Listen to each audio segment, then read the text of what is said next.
याची गरज आहे का?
ती सवय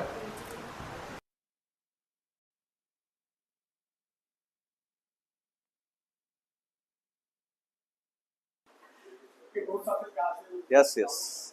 पेन पेपर घेऊनच जायचं. कुठे पण तुम्ही मार्गदर्शन येणार ना, ऐकून लक्षात नाही राहत. प्रत्येक तुम्हाला परत रिव्हिजिट करायचं. ठीक आहे. प्रत्येक लेक्चर आता इथून पुढे तुम्ही जेव्हा पण ऍडमिशन वगैरे घ्याल, कोणी असू दे शिकवायला इकडे, काहीतरी वही पेन पेपर नेहमी नेहमी बॅगेत ठेवायचं आजपासून. ठीक आहे. पुढे आहे सिलेबसची कॉपी. इथून इथून कदाचित मिळेल तुम्हाला, पण जर नसेल तर सिलेबसची कॉपी सतत जवळ ठेवायची. जो ग्रुप बी आणि ग्रुप सीचा जो काही प्री आणि मेन्सचा जो पण सिलेबस आहे, बरोबर, या कॉपी जवळ ठेवायच्या आणि रोज सकाळी ऍटलिस्ट थोडं फॅमिलियर होईपर्यंत रोज सकाळी वाचायचं की मला नक्की करायचं काय आहे. बरोबर, करायला गेलं तर खूप सारं. हिस्ट्री म्हटलं तर मग कधीपासून चालू होते, पण आपल्याला हिस्ट्री कोणती पाहिजे? आय होप तुम्हाला माहिती आहे कोणती हिस्ट्री आपण वाचतो. Modern history. एक्झॅक्टली. आपल्याला हिस्ट्री सगळी नाही करायची, आपल्याला फक्त मॉडर्न हिस्ट्री करायची. तसंच प्रत्येक सब्जेक्टचं तुम्हाला एक कंटेंट लिमिटेड ठेवायचा असतो. तर त्यासाठी सिलेबस महत्वाचा असतो. तर म्हणून सिलेबसची कॉपी जवळच ठेवायची आजपासून. कोणती एक्झाम द्या, सरळ सेवा असू दे, ग्रुप बी, ग्रुप सी, राज्यसेवा करत असाल, ते सिलेबसची कॉपी जवळ ठेवायची. ठीक आहे. अजून माझा परिचय वगैरे काय गरज आहे का? माहिती आहे सगळं सांगू? मी इंजिनिअरिंग ग्रॅज्युएट आहे. कम्प्युटर इंजिनिअरिंग केलं होतं. 4 वर्ष मी IT मध्ये जॉब केला. त्यानंतर मग इकडे मी वळालं. पहिले 2 अटेम्प्ट मी असेच घरी बसून करू असं करत होतो, पण ते काही नीट झालं नाही. तर मग सिरियसली जेव्हा अटेम्प्ट करायला ट्राय केला तेव्हा मग झालं. तो साधारण माझा 3 वर्षाचा प्रवास होता. तर हे ज्याच्यासाठी सांगतोय की तुम्हाला एक रिअलिस्टिक असाल तुम्ही. काही लोक असतात फार टॅलेंटेड असतात, त्यांना एका वर्षात ते व्यवस्थित स्टडी करतात आणि पोस्ट वगैरे काढतात. सो चांगलं ते त्यांचं असेल, ते टॅलेंट आहे त्यांचं, त्यांची मेहनत आहे ऑब्व्हियसली, टॅलेंट सुद्धा आहे. पण आपल्याला जर तुम्ही फुल टाइम करत असाल तर 1-1.5 वर्षाचा कालावधी जाणार तुम्हाला. ठीक आहे. जर अगदीच तुम्ही शून्यापासून सुरुवात करत असाल ना, तर 1 ते 1.5 वर्ष जाणार. जर तुम्ही चांगली मेहनत केली, रोज कन्सिस्टंटली तुम्ही अभ्यास करत आहात ना, तर 1 वर्षात होणार, पॉसिबल आहे. ठीक आहे. टॅलेंट असणं वेगळी गोष्ट आहे, पण मेहनत नसेल तर काहीच होणार नाही. टॅलेंट किती असू द्या. सो हार्डवर्क आणि कन्सिस्टन्सी नेहमीच पाहिजे.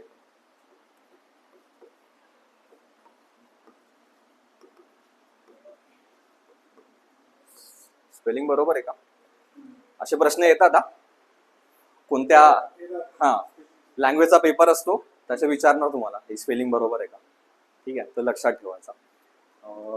सगळेजण जस्ट सुरू करतात अभ्यास, की काही कुणाला अनुभव आहे, आधी परीक्षा दिली आहे, कुणी दिली आधी अटेम्प्ट दिला, किती आले मार्क्स? सांगा, काय नाही, काय होत नाही. Out of 100. ओके. अनालिसिस केला, कुठे चुकलं, काय चुकलं? नाही गेला. ओके ओके ओके, ठीक आहे. तर मग जेव्हा तुम्ही सिलेबसला धरून राहायचा, सिलेबस डिकोड करताना तुम्हाला काय वाटतं कोणत्या सब्जेक्टला सगळ्यात जास्त वेटेज आहे? कुणी बघितला सिलेबस? प्री आणि मेन्स एकत्र धरू ना, प्री प्लस मेन्स.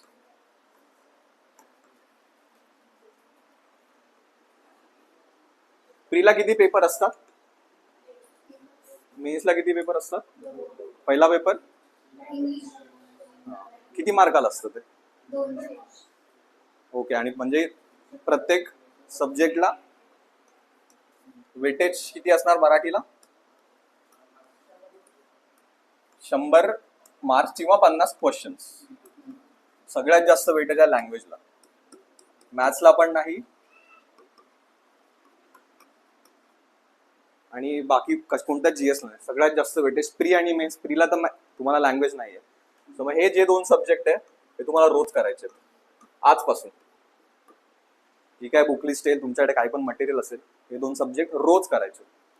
अल्टरनेट दिवशी करा, एक दिवशी मराठी करा, एक दिवशी इंग्लिश करा, ठीक आहे, कसंही करा, पण लँग्वेज तुमची रोज झाली पाहिजे, रोज, डेली. त्याच्यानंतर ऑब्विसली सीसॅट, म्हणजे मॅथ्स आणि रिझनिंग आहे, बरोबर. किती येतात प्रीला क्वेश्चन्स आणि मेन्सला? ठीक आहे, आपण क्वेश्चन्सच्या हिशोबाने घेऊया. त्याच्यानंतर सायन्स येतात. ही तुमची प्रायोरिटी असली पाहिजे, कारण की सगळ्यात जास्त वेटेज आहे यांना, या सब्जेक्ट्सला. सायन्स तर कोणी करत नाही व्यवस्थित, त्याच्यामुळेच कट ऑफ क्लिअर न होण्याचं कारण असतं सायन्सला जास्त लक्ष दिलं जात नाही. कारण युजली आपण काही लोक आर्ट्स बॅकग्राऊंडचे असतील किंवा कॉमर्सचे असतील, त्यांना हे अवघड जातं. याच्याकडे दुर्लक्ष करून नाही चालणार आहे, कारण जे पोस्ट घेऊन जातात ना ते सगळंच व्यवस्थित करतात. कोणी ऑप्शनला काहीच नाही सोडायचं, आपल्याला सगळं करायचं, व्यवस्थित करायचं, ठीक आहे. त्याच्यामुळे माझा हा सब्जेक्ट चांगला आहे, मी हेच करेल, बाकीचा सब्जेक्ट सोडून असं नाही करायचं.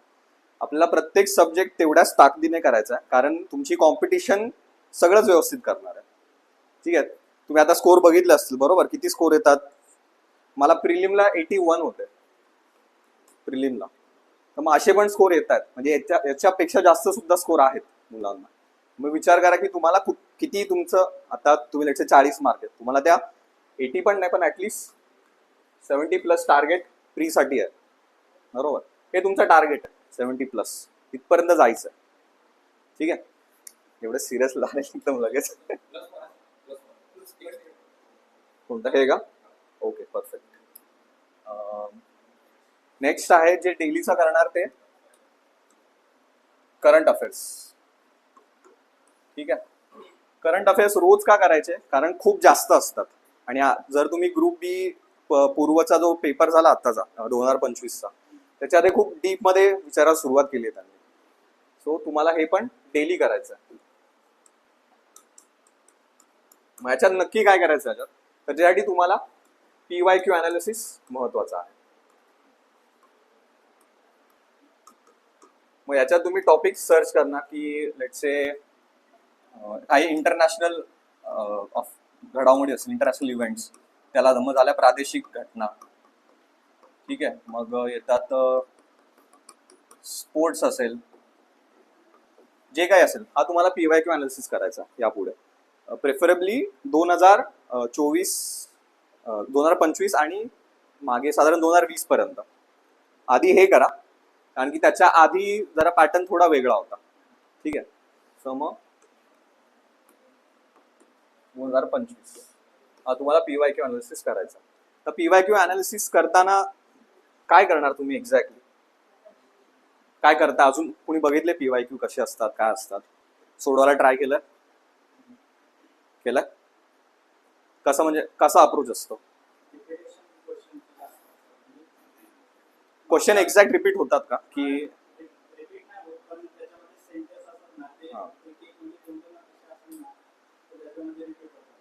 एक्झॅक्टली.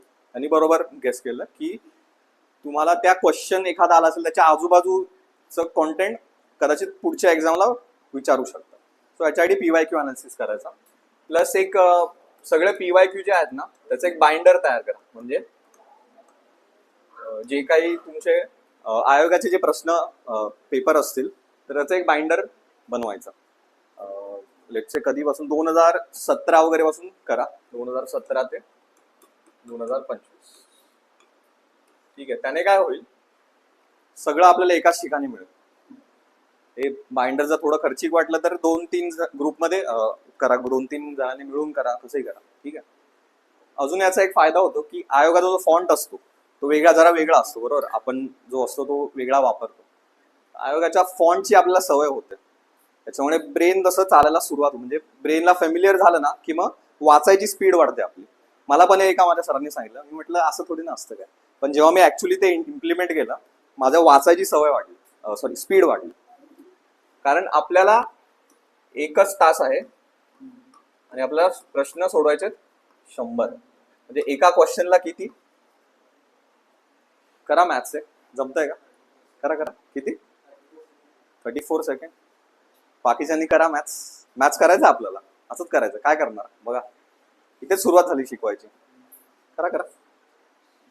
1 तास म्हणजे किती झाले, 60 मिनिट. म्हणजे किती सेकंड झाले, बरोबर. सिंपल आहे. एका क्वेश्चनला किती सेकंड मिळतात, 36 सेकंड. हे कळालं कसं आलं, कुणाला नाही कळालं, हे नाही कळालं, ही सीसॅटची सुरुवात आहे इकडूनच. ठीक आहे, हे कळायला पाहिजे.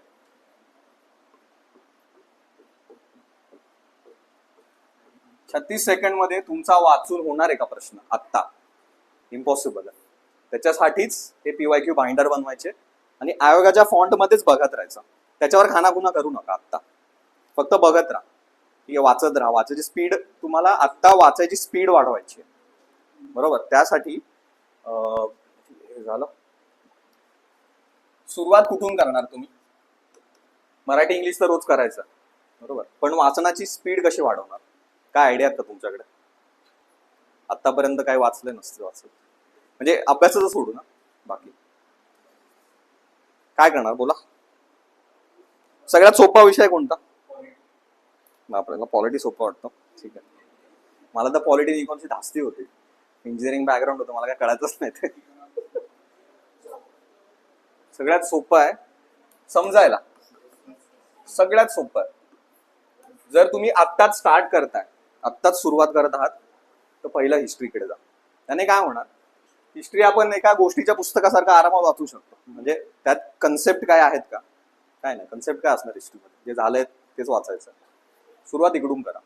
जर तुम्हाला आत्ताच तुम्ही स्टार्ट करताय आणि समजत नाही की नक्की कुठून जायचं, तर हिस्ट्री, जे काही सोर्स असेल, गाठाळ सरांचं पुस्तक असेल, समाधान महाजन सरांचं, सोर्स मॅटर करत नाही. सोर्स काय पण ठेवा, तुम्हाला जे आवडतं ते करा.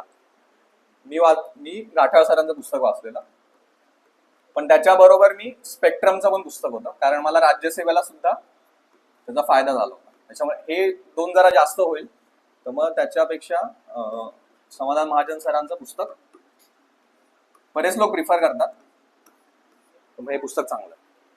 असं मी बऱ्याच चांगला फीडबॅक आलेला आहे. तुम्ही वाचलंय समाधान महाजन सरांचं पुस्तक, वाचलं ना, चांगलं आहे ना पुस्तक, म्हणजे एकाच ठिकाणी सगळं मिळतं ना, तर मग हे प्रिफर करा. जर तुम्हाला अजून एक्स्ट्रा इन्फॉर्मेशन पाहिजे असेल, स्पेक्ट्रम करा, चालतंय. तुमचे असं मस्त पुस्तक आहे, जाड ते. याने काय होणार, वाचायची स्पीड वाढवायची आपल्याला. ठीक आहे, असा अभ्यास सुरू करा. मग वाचताना लगेच अंडरलाईन करणार का तुम्ही, लगेच अंडरलाईन नाही करायचं. आधी फर्स्ट रीडिंग होणार तुमची. ठीक आहे, याच्यामध्ये तुम्हाला फक्त 10% लक्षात राहणार आहे जे केलंय. जेव्हा सेकंड रिडिंगला याल ना, सेकंड रिडिंगच्या आधी तुम्हाला पीवायक्यू बघायचे. मग कळालं, तर जो हिस्ट्रीला अप्रोच आहे तो सगळ्यांना तुम्ही फर्स्ट रिडिंग सगळं वाचत बसायचं, जे काय तुमचं सोर्स मटेरियल आहे व्यवस्थित वाचायचं, मग पीवायक्यू कडे जायचं. मुलं काय चूक करतात, आधी पीवायक्यू बघतात. ठीक आहे, आधी पुस्तकं वाचा, त्याच्यानंतर मग पीवायक्यू बघा, तुम्हाला एक अंदाज येईल की साधारण कोणते टॉपिक जास्त रिपीट होतात. मग तुम्हाला टॉपिक कोणते रिपीट टॉपिक जे आहेत ते समजते किंवा त्यांचा भर कशावर आहे. लेटचे समाज सुधारक असतातच प्रश्न, बरोबर. मग कोणते समाज सुधारक जास्त रिपीट होतात? ठीक आहे, महात्मा फुलेंवर तर नेहमी प्रश्न येतो, प्रत्येक परीक्षेत प्रश्न येतो. तर मग महात्मा फुले, मग जेव्हा सेकंड रीडिंग होईल तेव्हा मग याच्याशी रिलेटेड जे पण तुम्हाला इम्पॉर्टंट वाटतं ना त्याला अंडरलाईन करायचं. मग हायलाईट ना सुरुवातीला अंडरलाईनच करा. ठीक आहे. मग जेव्हा तुम्ही थर्ड रीडिंगला याल ना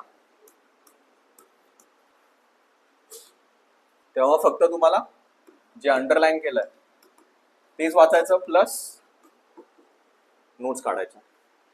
नोट्स इथे काढायच्या तुम्हाला. याच्यानंतर परत एकदा हवं तर PYQ बघा. तुम्हाला असं वाटतंय की काही राहिलंय आपलं, चालतंय. मग त्याच्यानंतर मग फक्त नोट्स काढायच्या. त्याच्यामुळे काय होणार, फिल्टर होऊन येणार. अशा एवढ्या मोठ्या नोट्स नाही होणार, आपल्या लिमिटेड नोट्स राहणार. ठीक आहे. सेम अप्रोच प्रत्येक सब्जेक्टला ठेवायचा. सी साईडला थोडा वेगळा अप्रोच आहे. ठीक आहे, नोट्स झालं. यानंतर मात्र तुम्ही पुस्तकाकडे जायचं नाही, तुमच्या फक्त नोट्स रेफर करायच्या. जर वाटलं की काहीतरी विसरतंय मला तर मग पुस्तकाकडे जातो. ठीक आहे.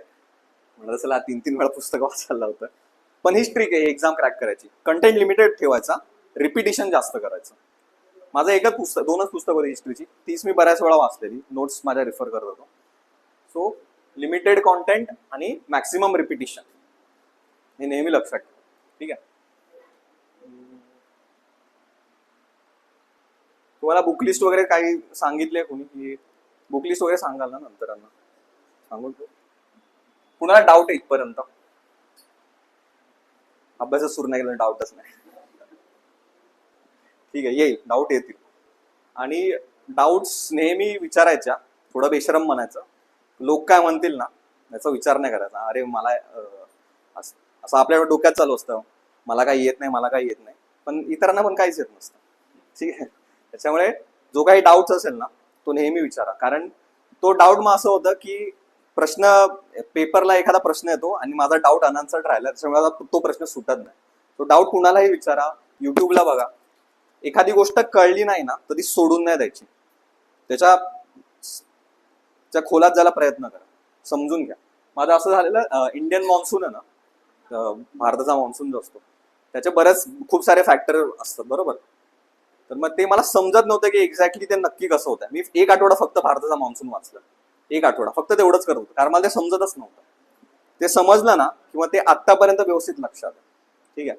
त्याच्यामुळे जर एखादी गोष्ट समजली नाही ना तर ती सोडून नका देऊ, ती गोष्ट क्लिअर होऊ द्या. भले त्या दिवशी नाही होणार, मग कुठेतरी फॅकल्टीला विचारा, युट्यूब बघा, इंटरनेटवर काही नोट्स असतील, कुणाच्या नोट्स असतील त्या बघा.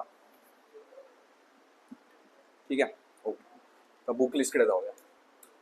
हिस्ट्रीला सांगितलं, जॉग्राफी हे इंग्लिश चालेल, मराठी काय चालतं ना? जॉग्राफीसाठी मी हे रेफर करत होतो, दीपस्तंभ प्रकाशांचं पुस्तक आहे महाराष्ट्रासाठी. महाराष्ट्र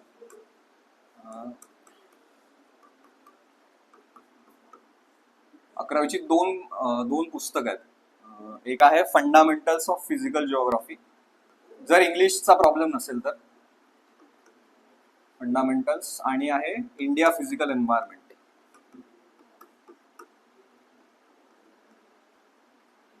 ठीक आहे. प्रायोरिटी याला द्यायची. जर इंग्लिशचा इश्यू असेल तर मग आय थिंक सौदी सरांचं पुस्तक आहे, अजून मला माहित नाही.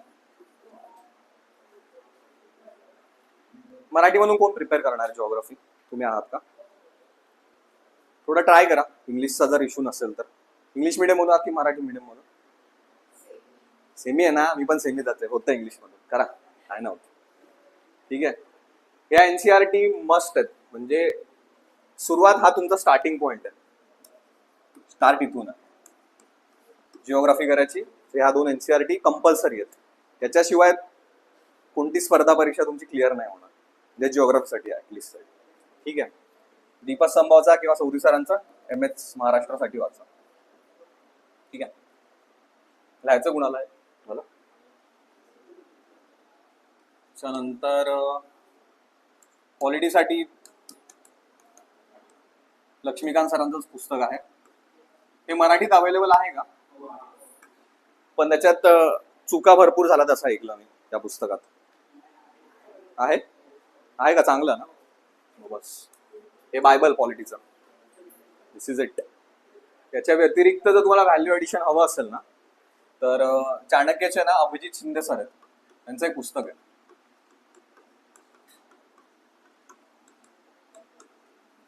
त्यांच्यावर चांगलं पुस्तक आहे. त्यांनी असं व्यवस्थित टेबल फॉर्मॅट वगैरे मध्ये दिलं. जर हे इंग्लिशमध्ये आहे ना, जर तुम्हाला याची भाषा जरा कठीण वाटत असेल ना, तर हे सोप्या भाषेत हे पुस्तक आहे.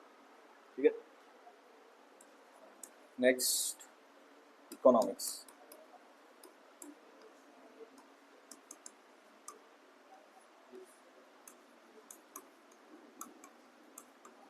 दिसले सर. आणि जर इंग्लिशमध्ये तुम्हाला चांगला कॉन्टेंट हवा असेल ना, तर एक आहे नितीन सिंघानिया. हे कन्सेप्च्युअली फार चांगलं पुस्तक आहे. ठीक आहे. याच्याबरोबर तुम्हाला इकॉनॉमिक्स सर्वे, महाराष्ट्राचं बजेट सेशन चालू आहे ना, तुम्हाला माहिती आहे महाराष्ट्र बजेट सेशन चालू आहे आता. महाराष्ट्राचा इकॉनॉमिक सर्वे येणार आहे, तर तुम्हाला महाराष्ट्राचा इकॉनॉमिक सर्वे वाचायचा आहे. पूर्ण नका वाचू, त्याच्या तुम्हाला PDF आय थिंक मिळतात, हायलाइट्स वगैरे ना. हे कंपल्सरी आहे बरं का, इकॉनॉमिक सर्वे आणि महाराष्ट्राचं बजेट, या दोन गोष्टी आहेत. त्याचबरोबर स्कीम्स, या स्कीमची लिस्ट ना इकॉनॉमिक सर्वे मध्ये असते. तर तुम्हाला वाटतं ना की हा प्रश्न बाबा आला कुठून, इकॉनॉमिक सर्वे प्रश्न विचारतात ते. ह्या पूर्वला बहुतेक 6.5% काहीतरी ग्रोथ रेटचा प्रश्न होता बा, मे बी होता ना, ते 6.5% इथून विचारलेला. ठीक आहे. इकॉनॉमिक हा स्किप नाही करायचा, खूप मोठा असतो, म्हणजे 300-400 पानांचा असतो. जमलं तर बघा पूर्ण वाचून, कारण की मी वाचलेले आहेत. थोडा वेळ जाईल, पण याच्याने ना फार चांगली अंडरस्टँडिंग येते इकॉनॉमिक्सची, नक्की कसं चालतं वगैरे. हा लगेच वाचायला जाऊ नका, आधी कन्सेप्ट व्यवस्थित क्लिअर करा या पुस्तकातून किंवा इकडून कुठूनही. इकॉनॉमिक्स आणि इंटरनेटवर कन्सेप्ट फार चांगले एक्सप्लेन केलेले आहेत. एक इन्व्हेस्टोपीडिया करून साईट आहे, त्यावर चांगल्या म्हणजे मॅक्रो इकॉनॉमिक्सच्या कॉन्सेप्ट आहेत, ती चांगली साईट आहे. इकॉनॉमिक्सला तुम्हाला अडचण येणार नाही. प्रॉब्लेम हा आहे की इकॉनॉमिक्स कंटेंट खूप जास्त आहे त्याचा. ठीक आहे. मग त्याच्यासाठी इकॉनॉमिक्सच्या नोट्स फार चांगल्या हव्यात. तुमच्या नोट्स सगळ्याच्याच काढायच्या, पॉलिटीच्या काढायच्या, त्याच्यामध्ये काढायच्या. आणि जर डिजिटल नोट्स काढताय तर डिजिटल नोट्स काढा, पण ऍटलीस्ट स्वतःच्या हाताने टाईप करून काढा, कॉपी पेस्ट नका करू. ठीक आहे. काही क्वेश्चन आतापर्यंत? कोणता सब्जेक्ट राहिला आता? काय राहिलं? सीसॅटला येतो सायन्स. सुरुवात करायची कशाने? Very good. कितवी पासून? 6वीला जायची. जर तुमचं सायन्स एकदमच कच्चं आहे तर मग जा 6वी पासून. जर तुमचं सायन्स चांगलं आहे तर 9वी ते 11वी. 11वीचे 3 या. 11वी थोडं जड जाऊ शकतं काही लोकांना, पण ऍटलिस्ट 9वी-10वी पर्यंत पोहोचायचं. जर 9वी कठीण वाटत असेल तर 8वीकडे या, 8वी कठीण वाटत असेल तर मग 7वीकडे, असं करत उलट करायचं. पण अगदीच तुम्हाला वाटतं की सायन्स माझं खूपच खराब आहे तर मग 6वी पासून केलं तरी चालेल. 11वी का? कारण ना काही प्रश्न येत आहेत 11वीच्या पुस्तकातून. त्याच्यानंतर कोणतं? हा बसके सरांचं पुस्तक आहे. ठीक आहे, इथंच रेफर केलं होतं. पण डायरेक्ट या पुस्तकाकडे जाऊ नका, कारण याच्यात डायरेक्ट त्यांनी आय थिंक हार्ट पासून सुरुवात केली, हार्टच्या ह्याच्यात. त्यामुळे इथून कन्सेप्ट क्लिअर करा. याच्यामध्ये जे बॉक्स मधलं जे असतं, बॉक्सेस असतात निळ्या रंगाचे वगैरे, त्या बॉक्सेस मधला कंटेंट तुमच्या नोट्स मध्ये यायला पाहिजे. ठीक आहे, नोट्स मध्ये कंपल्सरी यायला पाहिजे. ओके.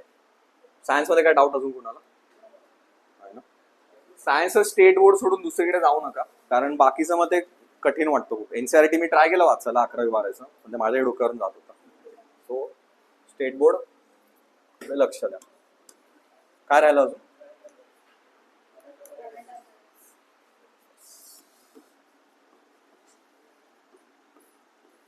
रोजचा न्यूजपेपर कोण वाचतं? किती जण वाचतात रोज? आजपासून रोज न्यूजपेपर. हे कशासाठी? मराठी इंग्लिशमध्ये पॅसेज असतात बरोबर, क्वेश्चन असतात, 5 प्रश्न असतात पॅसेजवर, त्याच्यात वेळ जातो. तो वेळ जाऊ नये म्हणून एक मराठी न्यूजपेपर आणि इंग्लिशमध्ये काही टेलिग्राम चॅनल्सवर ना हे येतात, आर्टिकल्स येतात छोटे छोटे, फ्रीमध्ये असतात, PDF येतात, त्या वाचा रादर दॅन पूर्ण न्यूजपेपर. मराठी मात्र तुम्हाला पूर्ण न्यूजपेपर वाचायचा. का? कारण करंट अफेअर्स तिकडूनच येणार आहे, ऑब्वियस आहे. ठीक आहे. याच्याबरोबर सिम्प्लिफाईड किंवा दुसरं काही तुम्हाला मॅगझिन आवडत असेल चालतं. अजून कोणी वेगळं काय मॅगझिन वाचतंय का? परिक्रमा वाचतात बरेच लोक. ठीक आहे, काय पण चालेल. सिम्प्लिफाईड. करंट अफेअर रोज. रोज करायच्या गोष्टी कोणत्या? लँग्वेज, करंट अफेअर्स आणि मॅथ्स. 3 गोष्टी रोज झाल्या पाहिजे. करंट अफेअरच्या नोट्स काढण्याऐवजी या पुस्तकातच जर तुम्ही मार्किंग करायची आणि जो एक्स्ट्रा डेटा येईल ना तो त्या पुस्तकातच ऍड करत जा. तुम्हाला वेगळ्या नोट्स काढायची गरज नाही, कारण आपण ऑलरेडी याला बराच वेळ देतोय रोज, त्याच्यामुळे याची व्यवस्थित तयारी होते. रोज लेट्स से 1 ते 1.5 तास तरी मिनिमम तुम्हाला करंट अफेअर्सला द्यायचा. न्यूजपेपर महाराष्ट्र टाइम्स चांगला आहे, लोकसत्ता पण चांगला आहे. फक्त जरा बायस असलेले न्यूजपेपर वाचू नका, कारण की त्याच्यात मग ऍक्च्युअल कंटेंट कमी येतो आणि बाकीचं जरा जास्त असतं. ठीक आहे. जर इंग्लिश मधल्या वाचायचं तर इंडियन एक्सप्रेस फार छान पेपर आहे. म्हणजे त्यात व्यवस्थित अनबायस दोन्ही साईडचे व्ह्यू देतात. ते लेफ्टचा पण आहे, राईटचा पण, सेंटरचा पण व्ह्यू आहे. त्यामुळे फार बॅलन्स न्यूजपेपर इंडियन एक्सप्रेस, तो वाचा. आणि इंग्लिशचा का मी सांगेल की इंग्लिश लँग्वेजला आपण बघितलं की 100 क्वेश्चन होते 50 मार्काचे. तर इंग्लिश वाचायची पण सवय होईल त्याच्याने तुमचा स्पीड वाढणार आहे. आपल्याला एका तासात 100 क्वेश्चन सोडवायचे ना, तर मेन टार्गेट आपलं आता हे असणार आहे की वाचायची स्पीड वाढवायची. ठीक आहे. त्याच्यासाठी मग न्यूजपेपर सारखा चांगला सोर्स नाही, कारण जे इंग्लिशच्या लोकांना युजली जे पॅसेजचे क्वेश्चन असतात तिथे प्रॉब्लेम होतो, कारण पॅसेज वाचण्यातच खूप वेळ जातो. त्याच्यासाठी मग इंग्लिश न्यूजपेपरचे आर्टिकल्स जर तुम्ही वाचत राहाल, 1 वर्ष जर तुम्ही वाचलं तर ऑब्व्हियसली तुमचा वाचायचा स्पीड वाढणार आहे. ठीक आहे. ओके. Now what CSAT? काय काय येतं याच्यात सीसॅट मध्ये? फक्त मॅथ्स असतं का?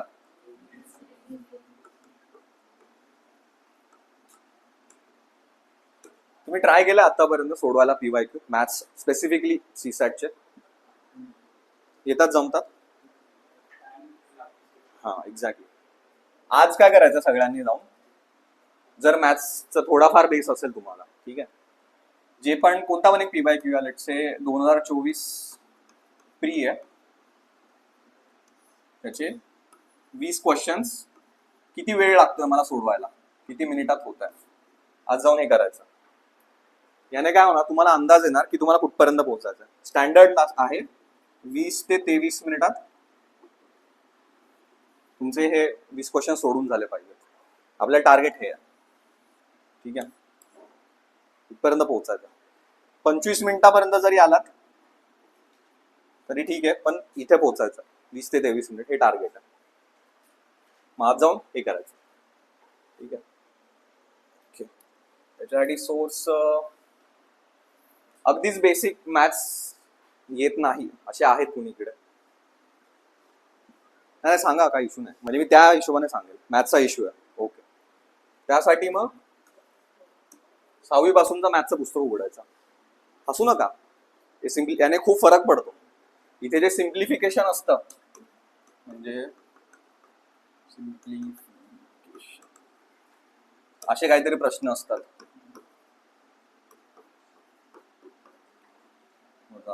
काय असेल, ठीक आहे, कसं सोडवणार तुम्ही? काही लोकांना याच्यातच प्रॉब्लेम येतो. इथे हे सोडू शकताय? बरं, सोडवा बरं, मी टाइम लावतो. ज्यांच्याकडे पेपर आहे करा, चालू करा.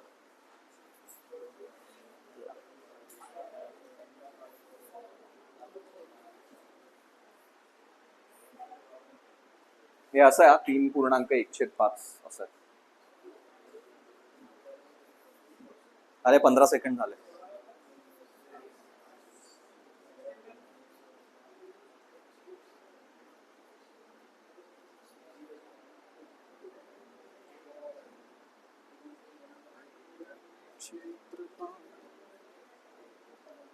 झाले 35 सेकंड झाले.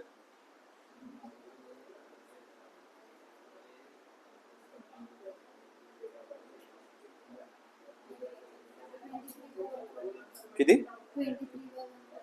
140 आहे. ठीक आहे, ओके. फक्त एकाचा आन्सर आले 50 सेकंड मध्ये. 50 सेकंड झाली आहेत आणि आपल्याला किती सेकंड मध्ये प्रश्न सोडवायचा होता? 36 सेकंड मध्ये. हे सोपं आहे फार. तुम्हाला प्रॉब्लेम स्टेटमेंट रीड करण्यात 10-20 सेकंड जाणार आहेत, विचार करायला 10 सेकंड. ठीक आहे, म्हणजे आपल्याला ह्या लेवल पर्यंत म्हणून म्हटलो की हसू नका, आपलं पण हेच होणार आहे. ठीक आहे.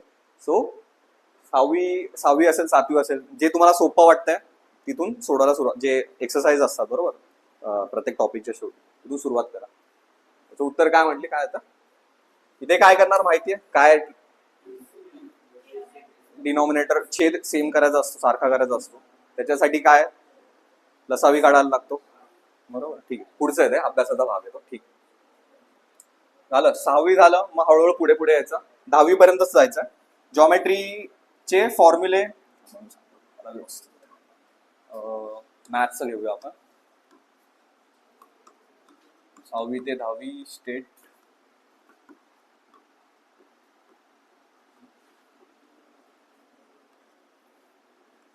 फक्त 10वी जॉमेट्रीचे ते थिअरम वगैरे ते नाही वाचायचे ना, 8वी 9वी त्याची काही गरज नाही. फक्त जे फॉर्म्युले असतात, म्हणजे काय एरिया असेल, क्यूब असेल, बरोबर. एरिया म्हणजे काय? क्षेत्रफळ. याला काय म्हणतात? घनफळ. ठीक आहे, याचे जे फॉर्म्युले आहेत, फक्त जॉमेट्रीचा एवढाच भाग करायचा. आणि थोडेफार अँगल्स, ट्रायंगलच्या प्रॉपर्टीज वगैरे वगैरे, बेसिक प्रॉपर्टीज ज्या असतात. त्रिकोणाच्या तिन्ही कोणांची बेरीज किती असते माहिती आहे सगळ्यांना. किती असते? 180. सेम फॉर स्क्वेअर और रेक्टँगल. स्क्वेअर रेक्टँगल त्याची किती असते? हे बेसिक बेसिक माहीत असायला पाहिजे. हे जे फॉर्म्युला आहेत ना, याची एक कुठे तुम्हाला मिळतील, सुरुवात कुठून करायची? ट्रायंगल, नंतर स्क्वेअर, नंतर रेक्टँगल, त्याच्यानंतर सर्कल येणार. हे याचे तुम्हाला एरियाचे फॉर्म्युले लिस्ट करायचे. त्याच्यानंतर काय येतं? क्यूब येतो, क्यूब, क्युबॉइड, त्याला काहीतरी म्हणत असतो तुम्हाला, सिलेंडर, कोन, स्फिअर. अजून काय असतं? अजून काय असेल ते त्याचे surface area, curved surface area आणि क्यूब. या सगळ्याच्या लिस्ट एक व्यवस्थित आज पेपरवर जाऊन व्यवस्थित लिहा. आणि ते जिकडे तुमची बस स्टडी टेबलची जागा आहे तिथे चिटकवून ठेवायचं, म्हणजे हे रोज तुमच्या डोळ्यासमोर राहणार आहे. लिहून घ्यायचं. घ्या.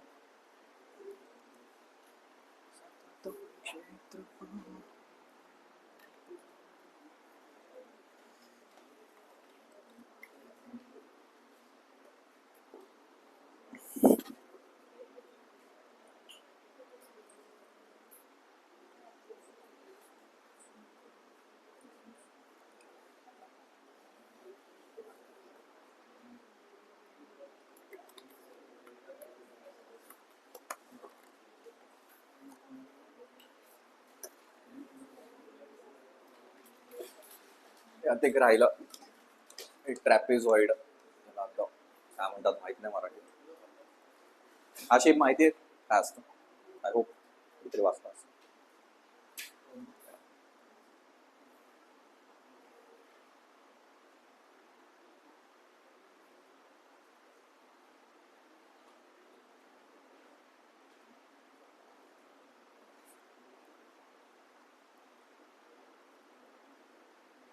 झालं.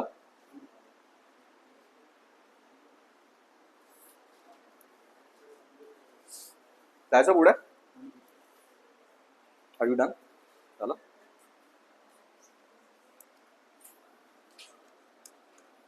पाढे किती पाठ आहेत लोकांना?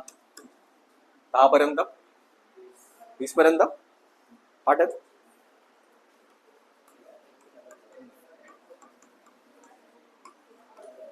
पर्यंत पाढे पाठ पाहिजे, कंपल्सरी आहे, याला एक्सक्यूज नाहीये, ते पाठ पाहिजे. वर्ग 30 पर्यंत.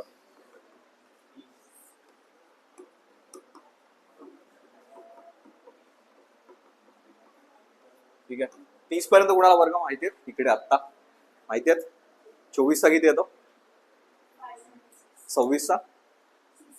अरे वा, very good. So you are already there. हे कंपल्सरी आहे. हे झाल्याशिवाय सीसॅट पुढे सरकायचंच नाही. ठीक आहे, आज तुम्हाला सांगितलंय किती वेळ लागतो, ते झाल्यावर मग हे करायचं. मगाशी सांगितले फॉर्म्युलेस वगैरे व्यवस्थित. पाढे पाठच हवेत, याला दुसरा एक्सक्यूज नाही. आणि तुमची कॅल्क्युलेशनची स्पीड वाढणार आहे. ठीक आहे, हे झालं.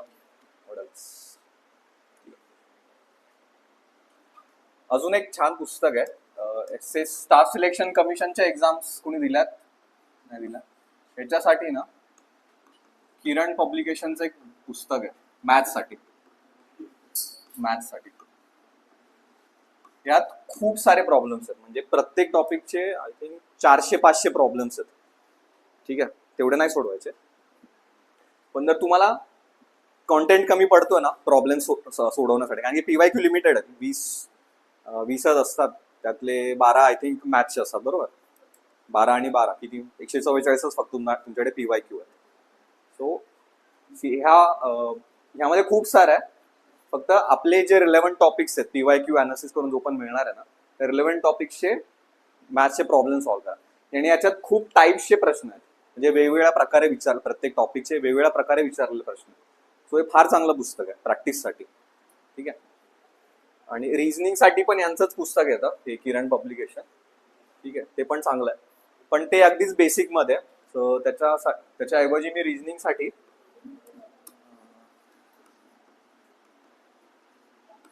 ते कोण सर होते, त्यांचं पुस्तक फेमस आहे, नाव विसरतोय मी.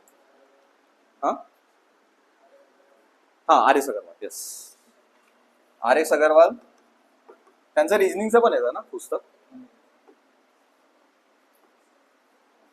ठीक आहे, हे झालं. ही तुमची बुक लिस्ट आहे बेसिकली सीसॅट साठी. फक्त याचा एवढाच इश्यू आहे की हे इंग्लिशमध्ये आहे पुस्तक. ठीक आहे, जर तुम्हाला मराठीत जर हवं असेल, काय बरं, कुणाला माहिती आहे मराठीत असं खूप जास्त प्रॉब्लेम दिला? ढवळे सर. कुणाचा पण घ्या, चालतं.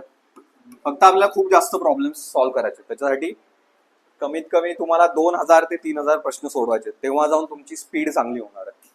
ठीक आहे, जसं 2000-3000 खूप जास्त काय आकडा नाही, एकदा सोडवायला लागलं ना की फटाफट होतं, सवय झाली की व्यवस्थित होणार. All right. ओके, तुमचा आता डेली याबद्दल काही प्रश्न कुणाला?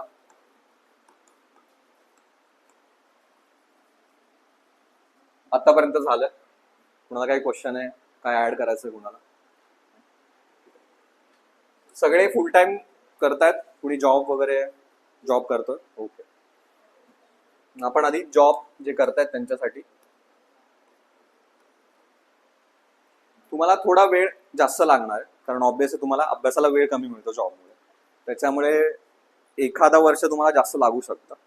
ठीक आहे, रियालिटी आहे, कारण बाकीचे सगळे व्यवस्थित पूर्णपणे आय होप करतात अभ्यास 8-9 तास. ठीक आहे, तर मग जर तुम्ही फुल टाइम करताय ना, कमीत कमी तेवढा अभ्यास व्हायला पाहिजे रोजचा.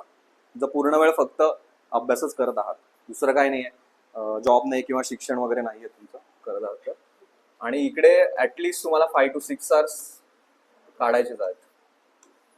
ठीक आहे, जर एवढं पण नसेल होत तर आपलं जे रोजचं टार्गेट आहे, language plus current plus CSAT, at least हे तरी रोज करायला पाहिजे. आणि जेव्हा वीकेंड येईल तेव्हा मग GS व्यवस्थित करा. ठीक आहे,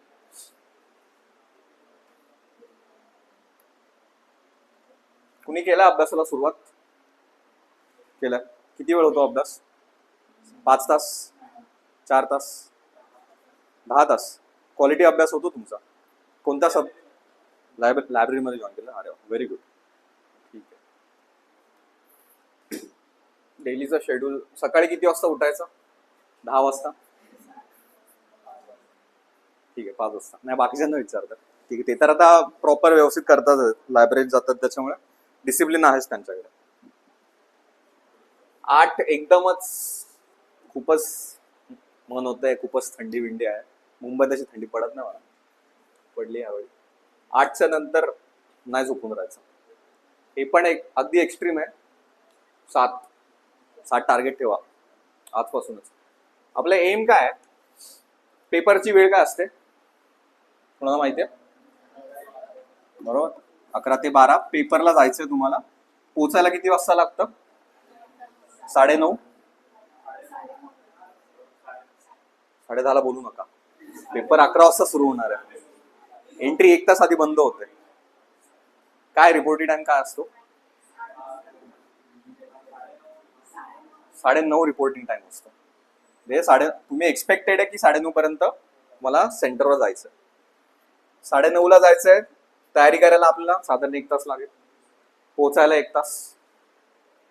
म्हणजे आपल्याला 7:30 वाजता उठणं गरजेचं. हे का सांगतोय? आपल्या ब्रेनला आपण असं ट्रेन करायचं. मी 7:30 वाजता उठणार आहे, 9:30ला पोहोचणार आहे, 11 वाजता मी पेपरला जाणार आहे. ठीक आहे. हे का? कारण मग तुमचं ब्रेन तसं ट्रेन होणार की मला ह्या वेळेत सगळ्यात जास्त अलर्ट राहायचं. बरोबर, समजतंय काय म्हणतो? जर तुम्ही यासाठी काय करायचं, जेव्हा तुमच्याकडे कॉन्टेंट व्यवस्थित अभ्यास तुमचा होईल, जेव्हा आता तर नाहीये, साधारण 5-6 महिने झाले ना अभ्यासाला, की ह्या वेळात एक प्रश्नपत्रिका सोडवायची. घरी असाल, कुठेही असाल, लायब्ररीमध्ये असाल, घरी असाल, ह्या वेळात प्रश्नपत्रिका सोडवायची. म्हणजे डोक्याला तशी सवय होणार की मला 11 ते 12ला अलर्ट राहायचं. आणि रात्री अभ्यास करणारे कोण आहेत? रात्री अभ्यास करायची सवय सोडून द्या.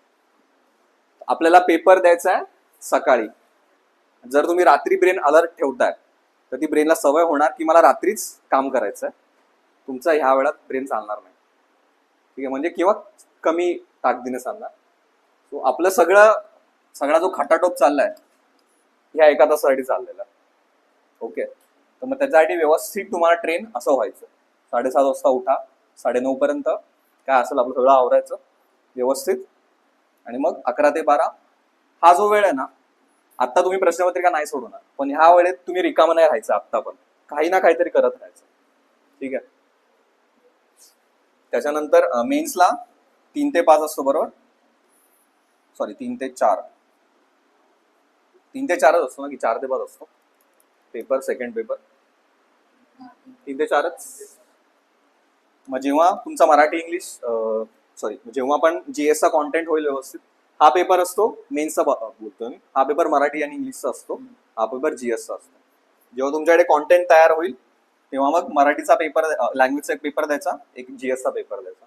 पीवायक्यू सोडा, टेस्ट सिरीज भरपूर आहेत, मागच्या वर्षीच्या टेस्ट सिरीज घ्या. हे का? कारण सांगितलं, ब्रेन अलर्ट राहायला पाहिजे या 2 वेळांमध्ये. ठीक आहे, मेक सेन्स? नेक्स्ट,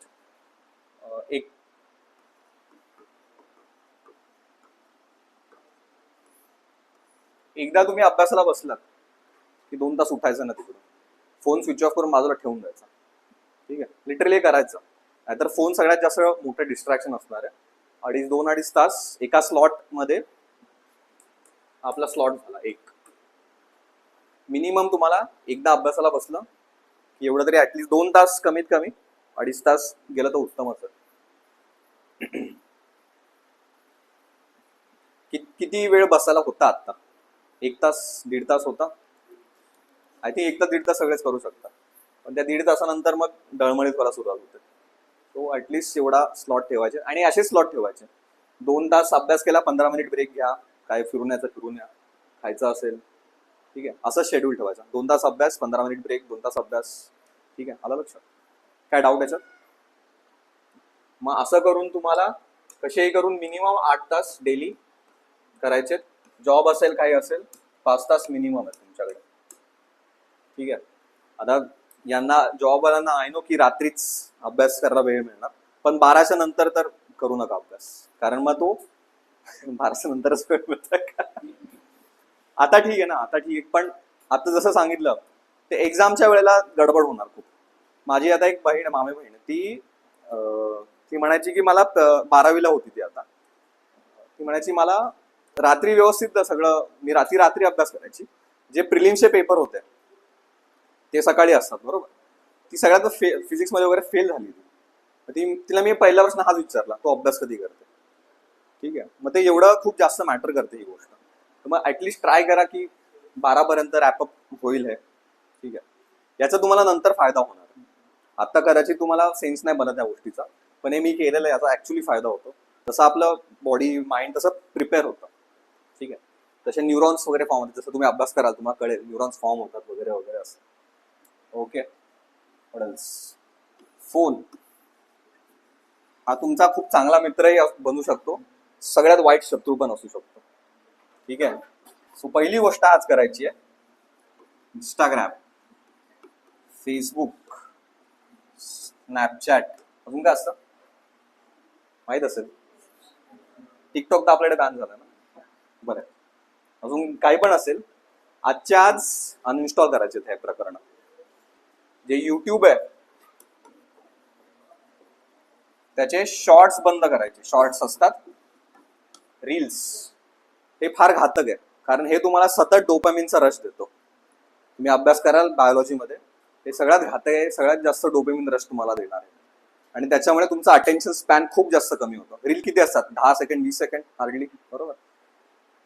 तुम्हाला अभ्यास बसून 2 तास अभ्यास करायचा आहे, तुम्ही 20 सेकंडच्या रीलमुळे काय होणार, ती अभ्यासाची सवय तुमची जाणार.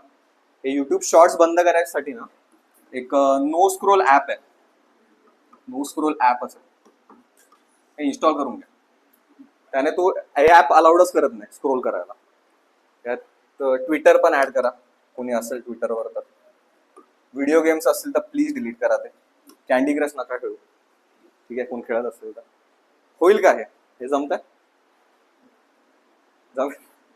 टेन्शन मध्ये झाले, काय करायला लावतोय मला. याने तुमचा खूप जास्त वेळ वाचणार आहे. आता मी पण युट्यूब शॉर्ट्स मी आत्ता सुरू केलं बघायला, माझे 40-45 मिनिटं कुठे येतात कळत नाही मला. आता मी फुकट आहे त्याच्यामुळे करू शकतो मी, पण तुम्ही फुकट नाही आहात. जेव्हा पोस्ट मिळेल तेव्हा फुकट चालतंय. हे युट्यूब शॉर्ट्स बंद करण्यासाठी युट्यूबवर ऑप्शन असतो, शो फ्युअर शॉर्ट्स असं येतं. ठीक आहे, प्लस युट्यूबची हिस्ट्री बंद करायची, कारण मग ते हिस्ट्री आपल्या रेकमेंडेशन होम स्क्रीनवर येतात ना, त्या हिस्ट्रीमुळे येतात. मग ते युट्यूब आपल्याला, त्यांचं एकच आहे, त्यांचे व्ह्यूज वाढवायचे आहेत त्यांना, त्यांचा अल्गोरिदम तो आहे. सो युट्यूबची हिस्ट्री बंद करा. ठीक आहे, सो फोन बघावा. जर मी आत्ता सांगतोय हे डिलीट नाही केलं ना, पोस्ट नाही मिळत. बघा, तुम्ही कोणालाही विचारा ज्यांनी आतापर्यंत टॉपरच नाही, ज्यांना पण पोस्ट मिळाले ना, त्यांच्या फोनमध्ये ऍप नाही दिसतं. तुमचा वेळ खूप वाया घालवतात या गोष्टी. ठीक आहे, आणि याने काय होतं, आपण अप्रुव्हल शोधत जातो बाहेर, आपली स्वतःची वर्थ कमी करून घेतो, बरोबर. म्हणजे मला लाईक मिळाली तरच मी चांगली असं होतं ते. कळतंय काय म्हणतोय? स्वतःची वर्थ कमी नका करून घेऊ. दुसरे काय म्हणतायत याच्यावर स्वतःची डेफिनेशन नका ठरवू, बरोबर. तुम्ही इंस्टाग्रामवर बघता की बापरे, याला जॉब लागला, याचं लग्नच होतंय, याला मुलंच झाली, हा कंपनीच काढतोय, बरोबर. हे सगळं दिसतं आपल्या अपडेट्समध्ये येत राहतं, बरोबर. मग आपल्याला न्यूनगंड तयार होतो की मी काय करतोय, मी पुस्तक वाचतोय, माझ्या हातात काहीच नाही ना आता, जॉब नाही, काय नाही, मी अचीव्ह काहीच नाही केलं. मग तो एक इन्फिरियरिटी कॉम्प्लेक्स याला सुरुवात होते, तिथे कॉन्फिडन्स डाऊन होणार तुमचा. सो इंस्टाग्राम, फेसबुक, ट्विटर, व्हॉट्सअपच्या स्टेटस पाहणं, तिथे पण म्यूट ऑप्शन असतो आय थिंक, राईट. व्हॉट्सअपचा स्टेटस म्यूट करा. जे पण तुम्हाला 10-20 सेकंड असं तुमचा वेळ वाया घालवतात ना, तो दिसायला छोटा वेळ दिसणार, पण तो असा वाढत वाढत कधी तुमचे 1 तास वगैरे जातो ना, वाया जातो तो वेळ. सो, आणि जे जॉब करतायत किंवा शिकतायत अजून पण, त्यांच्यासाठी तर हे फार जास्त महत्वाचं आहे. आणि तुम्हाला ऑलरेडी वेळ कमी आहे, त्याच्यात तुम्ही इथे वेळ घालवणं म्हणजे मग तुम्ही 3-4 वर्ष हेच करत राहणार, 3-4 वर्ष हेच करत राहणार, आणि रिझल्ट काही येणार नाही ठीक आहे. सो आत्ताच करा हे. सगळ्यांचे चेहरे असे दाखवत उगाच आलो इकडे. Okay. What else? Diet and exercise.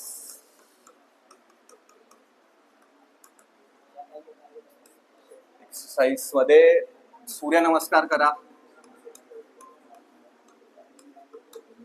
हे काय करायचं, आपण सतत एका जागी बसून आहोत, अंगाला सवय पाहिजे, बरोबर. स्ट्रेचिंग फार महत्वाचं आहे. त्याने तुमचं ब्लड सर्क्युलेशन वाढणार आहे.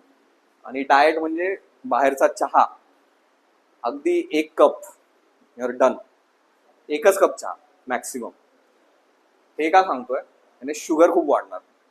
ठीक आहे. आणि शुगर वाढली की झोप येणार. झोप आली अभ्यास नाही होणार. सिम्पल लॉजिक आहे. एक्सरसाइज जिम करताय तर व्हेरी गुड. जिम करताय जिम करा, चालायला जाताय चालायला जा, काही असेल, पण हा पार्ट खूप जास्त इम्पॉर्टंट आहे. याने काय होणार, जर तुम्ही फक्त सतत अभ्यासच करत राहाल तर एक नंतर एक फटीग येतो, थकवा येतो जास्त. तो जर घालवायचा तर एक्सरसाइज हवी आणि व्यवस्थित डाएट हवी. याच्यामध्ये फ्रुट्स इन्क्लूड करा डाएटमध्ये. फ्रुट्समध्ये विटॅमिन्स असतात जे न्यूरॉन्ससाठी फार गरजेचे असतात. न्यूरॉन्ससाठी, बाकी ओव्हरऑल फंक्शनसाठी. ठीक आहे. सो फ्रुट्स ठेवा, बॅलन्स डाएट ठेवा.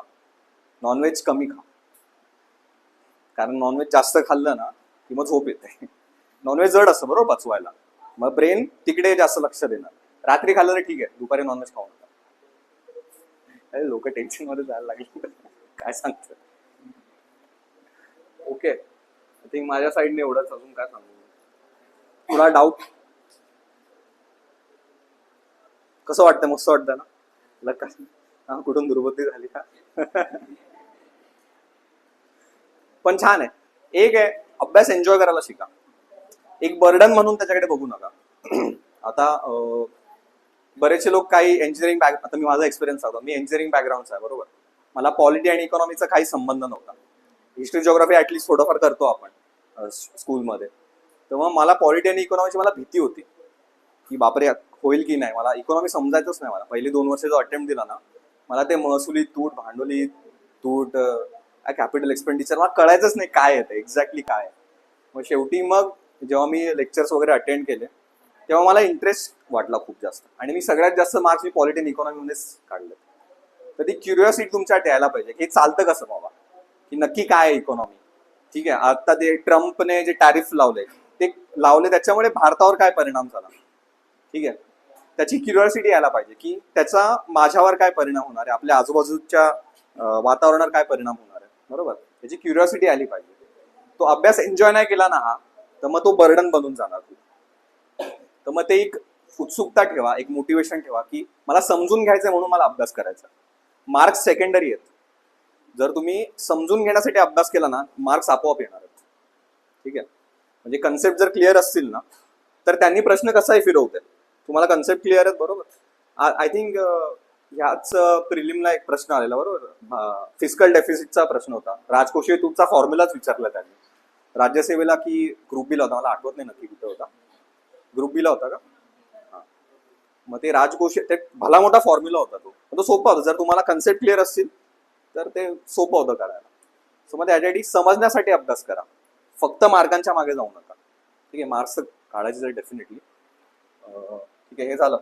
मेन तर राहिलंच मराठी आणि इंग्लिश सुद्धा आपल्याला रोज करायचंय 1 hour मिनिमम. यासाठी छान पुस्तक आहे वाळंबे सरांचं, बरोबर, ग्रामरचं, व्याकरणचं पुस्तक आहे.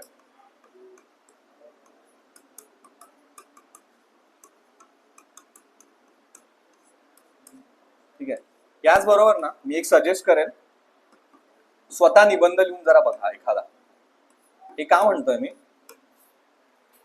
कारण याने इंग्लिश मधलं सुद्धा आणि मराठीतलं सुद्धा तुमच्या डोक्याला सवय होईल त्या भाषेत विचार करायची. कळलं. आता आपण विचार करताना युजली आपल्या मदर टंग मध्ये विचार करतो, इंग्लिश मध्ये कदाचित नाही करत आपण विचार करतो. पण जर तेव्हा तुम्ही निबंध लिहायचा आहे ना, तुम्ही इंग्लिश मध्ये विचार करायला सुरुवात करा. त्या भाषेची सवय होईल तुमच्या ब्रेनला, बरोबर. आतापर्यंत बहुतेक आपण मराठीमध्ये वाचले, किंवा जर ग्रॅज्युएशन इंग्लिशमध्ये असेल तर जास्त करून इंग्लिशवर फोकस आहे. मग त्याच्यासाठी मराठी आणि इंग्लिशमधले निबंध का लिहायचे? तुम्हाला निबंध लिहायचा नाही, एक्झामला तर काही येणार नाहीये, पण हे का लिहायचे? तुम्हाला त्या भाषेची सवय व्हावी म्हणून. त्यासाठी राज्यसेवेचे जे PYQs आहेत ना, आधीचा पॅटर्न जो होता त्याचा पेपर 1 मध्ये तुम्हाला टॉपिक्स मिळतील. खूप सोपे सोपे टॉपिक्स आहेत. शेतकऱ्यांच्या आत्महत्या वगैरे, टेररिझम, दहशतवाद, या सगळ्यावर टॉपिक्स आहेत ते. म्हणजे निबंध लिहायला सुरुवात करा. ठीक आहे. त्या भाषेची सवय होऊ द्या, वाचायची, लिहायची. म्हणजे तिकडे तुमचा वेळ, अगेन आपलं टार्गेट आहे की टाइम मॅनेजमेंट. आपला वेळ कमीत कमी कसा करता येईल आपल्या वाचायचा आणि अभ्यासाचा. त्याच्यासाठी निबंध ऍटलिस्ट आठवड्याला एक रविवारी ट्राय करा, वन्स अ वीक. याने आणि जर कुठे तुम्हाला अडतंय की मला शब्दच आठवत नाही, तर मग तुम्ही वोकॅब्युलरी ती शोधायला जाणार. त्याच्याने आपला वोकॅब्युलरी पण असते बरोबर मराठी इंग्लिशला, मग त्याने तसाही तुमचा अभ्यास होईल. ठीक आहे. न्यूजपेपर पण त्यासाठीच वाचायचे की तुम्हाला नवीन नवीन शब्द कळणार. इंग्लिशमधले जर तुम्ही आर्टिकल वाचले ते बरेच जड शब्द वापरतात आणि त्याच प्रकारचे शब्द इकडे येतात, एक्झामला येतात. ठीक आहे. याच्या वोकॅबसाठी आय थिंक PDF ना टेलिग्राम चॅनल्सवर बऱ्याच उपलब्ध आहेत. एक्झॅक्ट मला आठवत नाही आता कोणत्या आहेत. तुम्हाला मिळतील टेलिग्राम चॅनल्सवर. ठीक आहे. तुमच्या कोऑर्डिनेटरला विचारा, त्यांना माहीत असेल. ओके. मराठी इंग्लिशचा अप्रोच कसा ठेवायचा?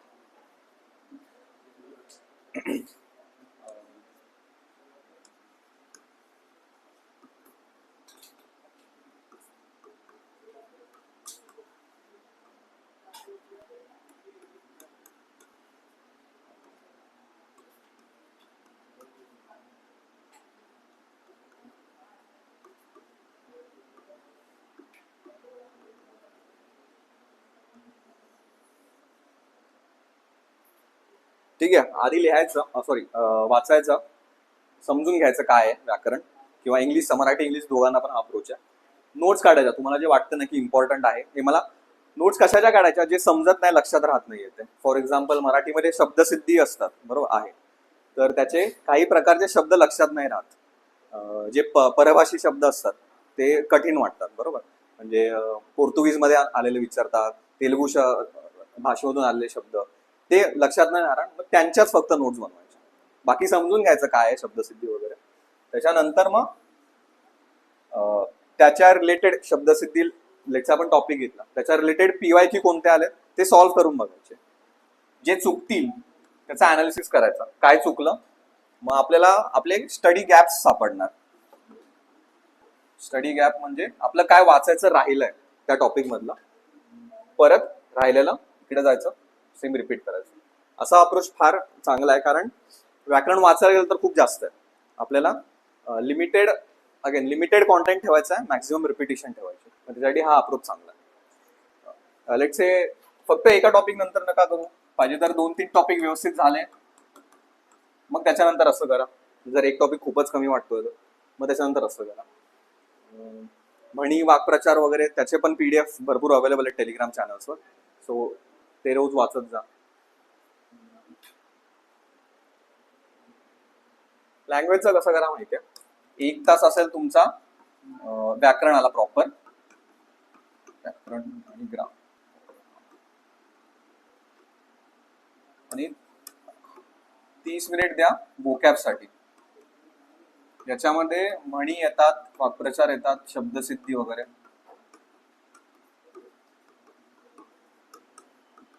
शब्दसंग्रह हे सेम आहे सगळ्यांना, मराठीला आणि इंग्लिशला. लँग्वेज अल्टरनेट डेज करा, किंवा एकाच दिवशी तुम्हाला 3 तास द्यायचे लँग्वेजला तरी चालणार. कारण लँग्वेज आपण लास्ट कधी वाचले, 10वीला असताना. आपला एवढा मोठा गॅप झालेला आहे, तो आपल्याला गॅप भरून काढायचा. आणि यात नवीन गोष्टी फार ऍड झालेल्या आहेत, नवीन गोष्टी पण तुम्हाला कळणार आहे आपल्या. ठीक आहे. सो असा अप्रोच ठेवा. ओके. आणि सकाळच्या वेळी प्रिफरेबली लँग्वेज सकाळच्या वेळी वाचा, कारण 11 ते 12चा पेपर मेन्सला लँग्वेजचा असणार आहे. सो ऍटलिस्ट सकाळी मग लँग्वेजचा अभ्यास करा. दुपारच्या वेळेत एखादा इझी सब्जेक्ट घ्या, जेणेकरून जेवल्यानंतर थोडं झोप वगैरे यायला सुरुवात होते, ब्रेन स्लो होतं. एखादा सोपा सब्जेक्ट दुपारच्या वेळी घ्या. मॅथ्स वगैरे मग जरा फ्रेश व्हाल संध्याकाळी, तेव्हा मॅथ्स करा. आणि मॅथ्स वाचायचं कधीच नाही. मॅथ्स करायला बसताय तुम्ही, हातात पेन पाहिजे, समोर पेपर पाहिजे, काहीतरी करत बसायचं. ठीक आहे, वाचायचं नाही मॅथ्स कधी. मॅथ्स वाचून नाही समजणार, ते स्वतः जेव्हा कराल तुम्ही तेव्हाच मॅथ्स समजणार तुम्हाला. ठीक आहे, ओके. वडच अजून काय डाऊट्स काय राहिलं असं वाटतंय यातलं? नाही, विचारा विचारा प्रश्न. माझं एकदा ट्रेनिंग सुरू झालं की मी नाही येणार इकडे. बोला, काय असेल तर विचारा. स्टडी कसा करायचा, कुठून सुरुवात करायची समजत नाही, विचारा, बिंदास विचारा प्रश्न.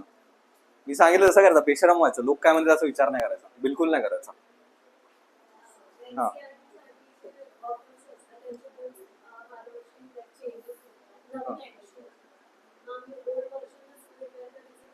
नाही एनसीआरटी एवढा फरक नाही पडणार. जो कोर कॉन्टेंट असतो ना तो काही जास्त चेंज नाही होत. पण आता नवीन आलंय का एनसीआरटी, दरवर्षी येत. ते छोटे छोटे ऍडिशन करतात, त्याचं एवढं काय मॅटर नाही करत. त्यामुळे जास्त जुनं पण घेऊ नका आणि नवीन घेतलं तरी काही इश्यू नाही होणार एवढा. एनसीआरटी तुम्हाला फक्त भूगोलासाठीच वाचायच्यात, बाकी एनसीआरटीची गरजच नाही तुम्हाला. जर इकॉनॉमिक्स साठी वाचणार असाल तर मॅक्रो इकॉनॉमिक्स वाचा, म्हणजे मराठीत काय म्हणणार त्याला. 12th मध्ये एनसीआरटी इकॉनॉमिक्स मायक्रो मध्ये जास्त जातं, बँकिंग वगैरे त्याच्यावर जास्त आहे.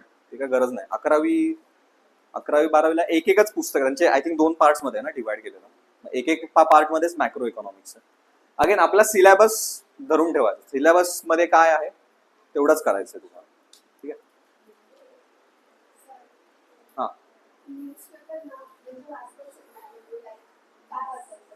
सगळं वाचायचं. हा, पॉलिटिकल न्यूज थोडा टाळा, म्हणजे हा म्हटला तो म्हटला, ठीक आहे, त्याच्याशी आपल्याला घेणं देणं आहे का, बिलकुल. न्यूज मध्ये इकॉनॉमिक्स रिलेटेड न्यूज असतील त्या फार जास्त महत्वाच्या. स्पोर्ट्समध्ये ऑलिम्पिक्स इव्हेंट होतात, बॉक्सिंगच्या चॅम्पियनशिप्स असतात, वर्ल्ड चॅम्पियनशिप, ते व्हेन्यू विचारतात युजली. तिरंदाजीचा ते चॅम्पियनशिप कुठे झाली हे ते. तर मग स्पोर्ट्स महत्वाचे आहेत. जर महाराष्ट्र टाइम्स घेत असाल तर मागच्या पानावर इंटरनॅशनल इव्हेंट्स येतात, त्या पण महत्वाच्या आहेत. एवढंच, अजून तर काय नाही. इकॉनॉमिक्स आणि पॉलिटिक्सचे जे बजेटचे सेशन्स होतात ना, तर त्याचे एडिटोरियल म्हणजे संपादकही येतात त्याच्यावर, ते वाचत जा. त्याच्यात ना व्यवस्थित त्यांनी सार दिलेला असतो की बाबा बजेटमध्ये हे झालं. ठीक आहे, मग तसं वाचायचं, तेवढंच. न्यूजपेपर चांगलं. युट्यूबवरचं काय होतं मग, खाली रेकमेंडेशन मध्ये व्हिडिओ येतो दुसरा. ठीक आहे, युट्यूबचा वापर केव्हा करायचा, अगदीच समजत नाही ना तुम्हाला काही कन्सेप्ट क्लिअर करण्यासाठी, तर युट्यूब वापरा. युट्यूबवर मग तुम्हाला सनसेट टीव्ही आहे, त्यांचं ना रोज सकाळी 8 का 8:30 वाजता डेलीच्या न्यूजचं असतं, हिंदीमध्ये असतं, हिंदी आणि इंग्लिश दोन्ही लँग्वेजमध्ये. तर मग हा चांगला आहे, सनसेट टीव्ही फॉलो करा. काय युट्यूबवर फॉलो करायचं एवढं करा, सनसेट टीव्ही. ठीक आहे, अजून काय बरं, अजून काय डाऊट्स? आय होप तुमचा डाऊट सॉल्व्ह झाला. करंट अफेअर्स ना PYQ अनालिसिस करताना तुम्ही एक सिक्वेन्स तयार करा की ह्या टॉपिकला जास्त वेटेज दिलं गेलेलं आहे. Let's say for example sports असतील कदाचित, त्याच्यानंतर मग इंटरनॅशनल इव्हेंट्स असतील. तुम्हाला त्याच्यावरून अंदाज येईल की जास्त मला टाइम इन्व्हेस्ट कुठे करायचा आहे, कोणता टॉपिक मला खोलात जाऊन करायचा. ठीक आहे, ओके. हा, एक जिओग्राफीसाठी ना जर इंग्लिश मध्ये आहे तर युट्यूब एक फार चांगला चॅनल आहे, सीटा ऍक्सेस करून. त्यांनी ना हा युट्यूबला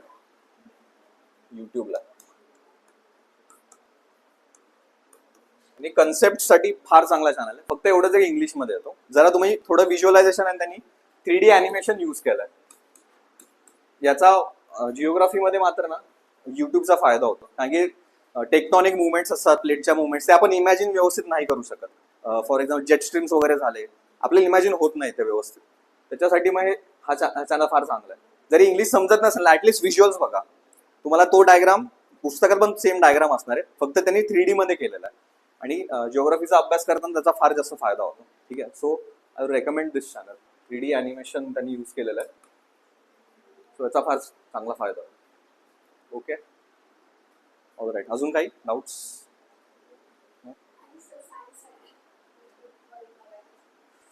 सायन्स आधी तुम्ही पुस्तकं वाचा, आधी पुस्तक. कारण युट्यूबवर मग ते शिकवण्याची कोणता चॅनल वापरणार तुम्ही बघणार आहे? मी सायन्स मी नाही युट्यूबवरून केलं. कुणाचं? बसके सरांचं. पण त्यांना पण लेक्चर असताना त्यांना पण लिमिटेशन्स असतात. 2 तासाचा वेळ असतो, ते तुम्हाला सगळं नाही सांगू शकत. ठीक आहे, त्याच्यामुळे आधी स्वतः वाचा, स्टेट बोर्ड आधी वाचा, मग त्यांचं पुस्तक वाचा. आणि जर तुम्हाला त्याच्यात पण डाऊट आहे ना त्या कोणत्या टॉपिकमध्ये, तर मग युट्यूबला जा. स्वतः केलेला अभ्यास नेहमी चांगला असतो. स्टेट बोर्ड करायचेच आहेत, त्याला स्किप नका करू, डायरेक्ट युट्यूबवर नका जाऊ. आपल्याला वाचायची सवय लावायची. आपला पेपर बघायचा नाही आहे ना जास्त, आपल्याला वाचायचं आहे, ऐकायचा नाही आहे पेपर. बरोबर, आपलं एम नेहमी लक्षात ठेवायचं, त्या 1 तासात मला 100 प्रश्न 1 तासात सोडवायचे. त्याच्यासाठी मला टाइम मॅनेजमेंट, तुमचा शत्रू तुमची कॉम्पिटिशन इतरांबरोबर नाही, तुमची कॉम्पिटिशन टाइम बरोबर. तर मग प्रत्येक आपलं जी पण स्ट्रॅटेजी असेल, जी पण काय म्हणतात, जो पण फोकस असेल ना, तो एकाच गोष्टीवर ठेवायचा की माझा कमीत कमी वेळात जास्तीत जास्त प्रश्न कसे सॉल्व्ह होणार आहेत, कमीत कमी वेळात मी जास्तीत जास्त कसं वाचू शकतो. तुमची प्रत्येक स्ट्रॅटेजी, प्रत्येक मूव्ह याच्याच अराउंड असायला पाहिजे की मला वाचायचा स्पीड कसा वाढणार आहे, सॉल्व्ह करायचा स्पीड कसा वाढणार आहे. बरोबर, 1 तासात 36 सेकंद तुम्हाला प्रश्न वाचून आन्सर लिहायचा. ओके. आणि हां, एक्झामला जाताना वगैरे आता काय गरज आहे का सांगायची की सांगू? ताप्री येईलच ना. ठीक आहे, एक्झामला जाताना आपण सांगितलं बरोबर, 7:30ला उठून 9:30 पर्यंत पोहोचायचं. ते असं करू नका, 10:30ला पोहोचू नका, तुम्हाला आतमध्ये नाही घेणार. ठीक आहे, एंट्री आय थिंक 1 तास आधी मला वाटतं बंद होते. ठीक आहे, असं नका करू. 9:30ला पोहोचायचं. थोडासा हलका ब्रेकफास्ट करून या, कारण की भूक लागली की मग ते पोटावर लक्ष जातं. मला भूक लागली आहे, थोडासा हलका ब्रेकफास्ट करून घ्यायचा. पाण्याची बॉटल जवळ ठेवा, असेल तर, वेळ मिळाला तर प्यायला. आणि जेव्हा पण टेस्ट सिरीज द्याल किंवा PYQ सोडवाल ना, तर ते अशावाल्या आन्सर शीट येतात. बरोबर, ज्या आपल्याला असंच सोडवायचं. बरोबर, अशावाल्या मार्कशीट्स, आन्सर शीट्स येतात. तर मग याच्या ना भरपूर झेरॉक्स काढून ठेवा. ॲटलिस्ट 200 वगैरे झेरॉक्स काढून ठेवा. हे टार्गेट ठेवायचं, 200 पेपर सॉल्व्ह करून झाले पाहिजे इथपर्यंत. ठीक आहे, जसं आन्सर येईल ना लगेच मार्क करायचा. 5 प्रश्न एकत्र करेल, 10 प्रश्न असं नका करू, लगेच मार्क करून टाकायचं. ठीक आहे, आणि जर एखादा प्रश्न राहिला आहे ना क्वेश्चन पेपरमध्ये, लेट्स हा तुमचा क्वेश्चन पेपर आहे, हा क्वेश्चन पेपर आहे, काहीतरी लिहिलं इकडे वॉटेवर, ते आन्सर दिलेत 1 2 3 4. लेट्स मला पहिला प्रश्न आलाच नाही. ठीक आहे, त्याला खूप असा मोठा स्टार करून ठेवायचा की मला हा आलेला नाहीये. म्हणजे तुमचं जेव्हा तुम्ही सेकंड रिडिंगला जेव्हा पण याल तेव्हा तुमचं लगेच लक्ष इकडे जाणार, मला हे करायचं. ठीक आहे, तिकडे. आणि क्वेश्चन पेपर घाण करायचा, एकदम व्यवस्थित त्याच्यावर खराब करायचं. म्हणजे कारण काय होतं, मॅथ्ससाठी ना जागा कमी पडते. खूप वेळा माझं असं व्हायचं. त्याच्यामुळे जिकडे जागा मिळेल तिकडे मॅथ्ससाठी खराब करा पेपर, चालतंय. जे पण कीवर्ड्स असतील त्याला असा हायलाईट करा, बॉक्स करा. एक विचारतात की करेक्ट आहे का इनकरेक्ट आहे. बरोबर, म्हणजे चूक आहे की बरोबर, कोणते स्टेटमेंट यापैकी चूक आहे बरोबर. तर त्यात चूक लिहिलं असेल किंवा बरोबर लिहिलं असेल त्याला असं डबल अंडरलाईन करायचं, कारण मग ऑप्शन मधून आपल्याला काय निवडायचं ना ते कळणार. असं माझ्याबरोबर झालेलं टेस्ट सिरीज सोडवताना की विचारलंय बरोबर आणि मी खाली चूकचा आन्सर करून आलेलो. म्हणजे मला येतंय सगळं, पण तरी इकडे मला मार्क गेलेला आहे. म्हणजे टेस्ट सिरीज मध्ये झालेलं. म्हणून टेस्ट सिरीज द्यायच्या, जे पण एरर्स असे असतात ना ते बाहेर निघून जातात आपल्या सिस्टम मधून. सो टेस्ट सिरीज पण इम्पॉर्टंट आहे. ठीक आहे, ओके. नेक्स्ट काय करायचं,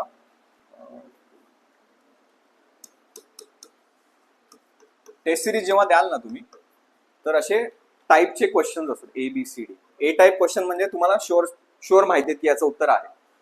तर लेट्स से असे साधारण 20 क्वेश्चन असे येतात की तुम्हाला माहीत असतं, कॉन्फिडंट आहे. हा प्रश्न असा येतो की 2 ऑप्शन मध्ये गडबड होणार, 2 ऑप्शन. हा 3 ऑप्शन पण लॉजिक काहीतरी लावता येतं, काहीतरी लॉजिक लावून हा सुटू शकतो पेपर.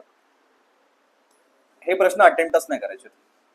डी टाईप म्हणजे तुम्हाला काहीच माहित नाही, एकदम ब्लँक आहात तुम्ही, हे प्रश्न कधीच अटेम्प्ट नाही करायचे. म्हणजे असं वाटेल की अक्कड बक्कड नाही, किंवा एकच मारायचा 3च मारायचा असं काही नसतं. ठीक आहे. सो डी टाईपचे क्वेश्चन असणार जे बिलकुल तुम्ही ब्लँक आहात, तुम्ही वाचलंच नाहीये, काहीच येत नाही तुम्हाला, हे प्रश्न कधीच नाही अटेम्प्ट करायचे. ओके. तर हे बी टाईपचे कसे करायचे, यासाठी मी सांगितलंय कन्सेप्ट तुम्हाला माहित असायला पाहिजे व्यवस्थित. काही ना काहीतरी लॉजिक निघणार तुमचं. ठीक आहे. काही ना काहीतरी लॉजिक निघून ते त्यावेळेला व्यवस्थित चमकणार आणि मग तुम्ही मार्क करायचं ऑप्शन. ह्या प्रश्नामध्ये रिस्क घ्या. बी टाईप म्हणजे तिकडे तुम्हाला 2 ऑप्शन मध्ये कन्फ्युजन आहे ना, हे इथे रिस्क घ्यायची चालतं. इथे पण तुम्ही रिस्क घेऊ शकता, पण काहीतरी त्याला साऊंड लॉजिक पाहिजे त्याच्या मागे. म्हणजे काहीतरी तुम्ही PYQ वाचलाय किंवा अभ्यास करून काहीतरी काढलेलं आहे. ठीक आहे. तेव्हा मग इथे रिस्क घेऊ शकता तुम्ही. इथे बिलकुल रिस्क घ्यायची नाही डी टाईप क्वेश्चन मध्ये. जेव्हा पण आता तुम्ही टेस्ट सिरीज वगैरे द्याल ना, तेव्हा प्रत्येक क्वेश्चनच्या इथे ए टाईप आहे का, बी टाईप आहे का, सी टाईप आहे का, असं मार्क करत जा. त्याच्यावरून काय अंदाज येईल तुम्हाला की माझं प्रिपरेशन कोणत्या लेवलला आलेलं आहे. जर ए टाईप क्वेश्चन जास्त असेल तर वेल अँड गुड, तुमचं प्रिपरेशन चांगलं झालेलं आहे. पण जर सी टाईप आणि बी टाईप क्वेश्चन जास्त आले ना, याचा अर्थ असा आहे की तुम्ही अजून तुम्हाला अभ्यासाची गरज आहे. डी टाईप क्वेश्चन जास्त असणार पण नाही, हार्डली 5 प्रश्न असे असतात जे येणारच नाही तुम्हाला. ठीक आहे. ओके. त्याच्यानंतर अटेम्प्ट किती ठेवायचा, खूप लोक विचारतात हा प्रश्न. किती अटेम्प्ट ठेवायचा, किती अटेम्प्ट केला होता यावेळी तुम्ही गेल्यावर, बरोबर? किती अटेम्प्ट केलेला, 60 70? तुमचा अटेम्प्ट 90+ पाहिजे. म्हणजे असं नाही की काही पण मारून घ्यायचं आहे, चांगला. मग त्यासाठी तुमचा अभ्यास या लेवलला गेला पाहिजे, एवढा अटेम्प्ट तुमचा असायलाच पाहिजे. ठीक आहे. जेव्हा पण टेस्टचा अनालिसिस कराल तेव्हा असे करेक्ट क्वेश्चन्स किती आले, सॉरी करेक्ट नाही, अटेम्प्ट किती केले. इथे हिस्ट्री आहे, जिओग्राफी आहे आणि बाकी सगळे सब्जेक्ट असे लिस्ट करायचे व्यवस्थित. अटेम्प्ट हिस्ट्रीचे किती 10 प्रश्न असतात, 10 मधून मी 9 केले. करेक्ट किती आले, 6 करेक्ट आले, 9 चुकले. ॲक्युरेसी किती आहे माझी, किती येणार पर्सेंटमध्ये, ॲक्युरेसी किती येणार,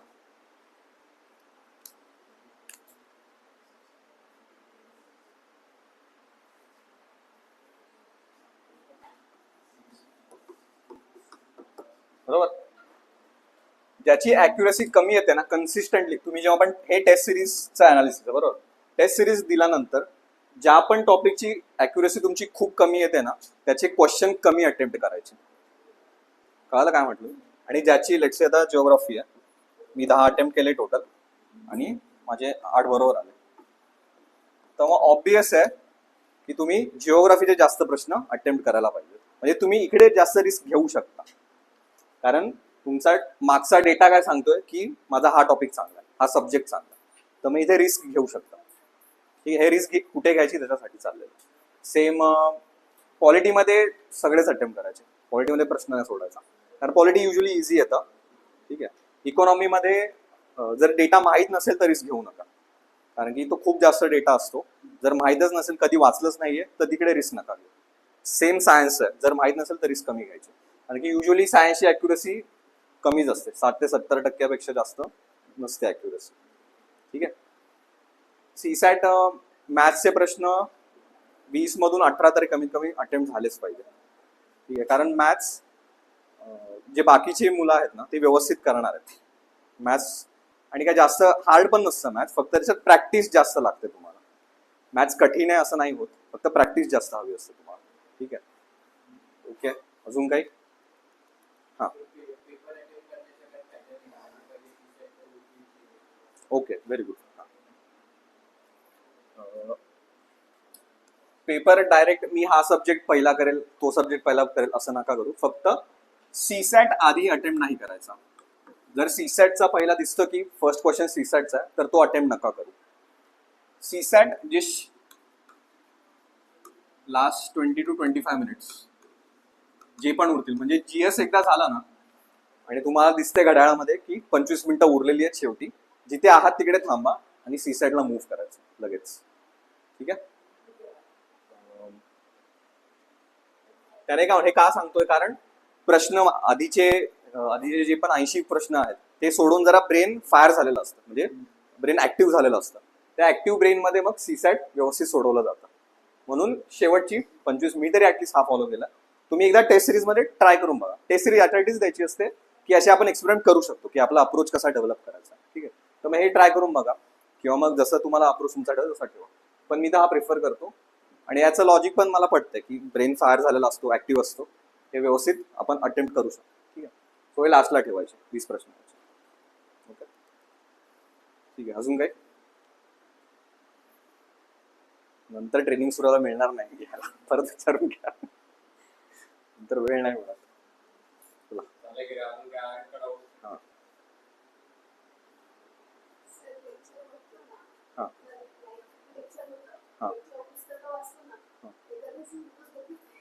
काय काय होतं? झोप येते. ओके, झोपून अभ्यास करता म्हणजे बेडवर नाही ना, बसता झोप येते. ठीक आहे. आता सुरुवात आहे ना, त्याच्यामुळे होणार आहे. ब्रेनला सवय नाहीये. बरोबर. शेवटचा अभ्यास कधी केलेला तुम्ही? ग्रॅज्युएशन मध्ये केलेला.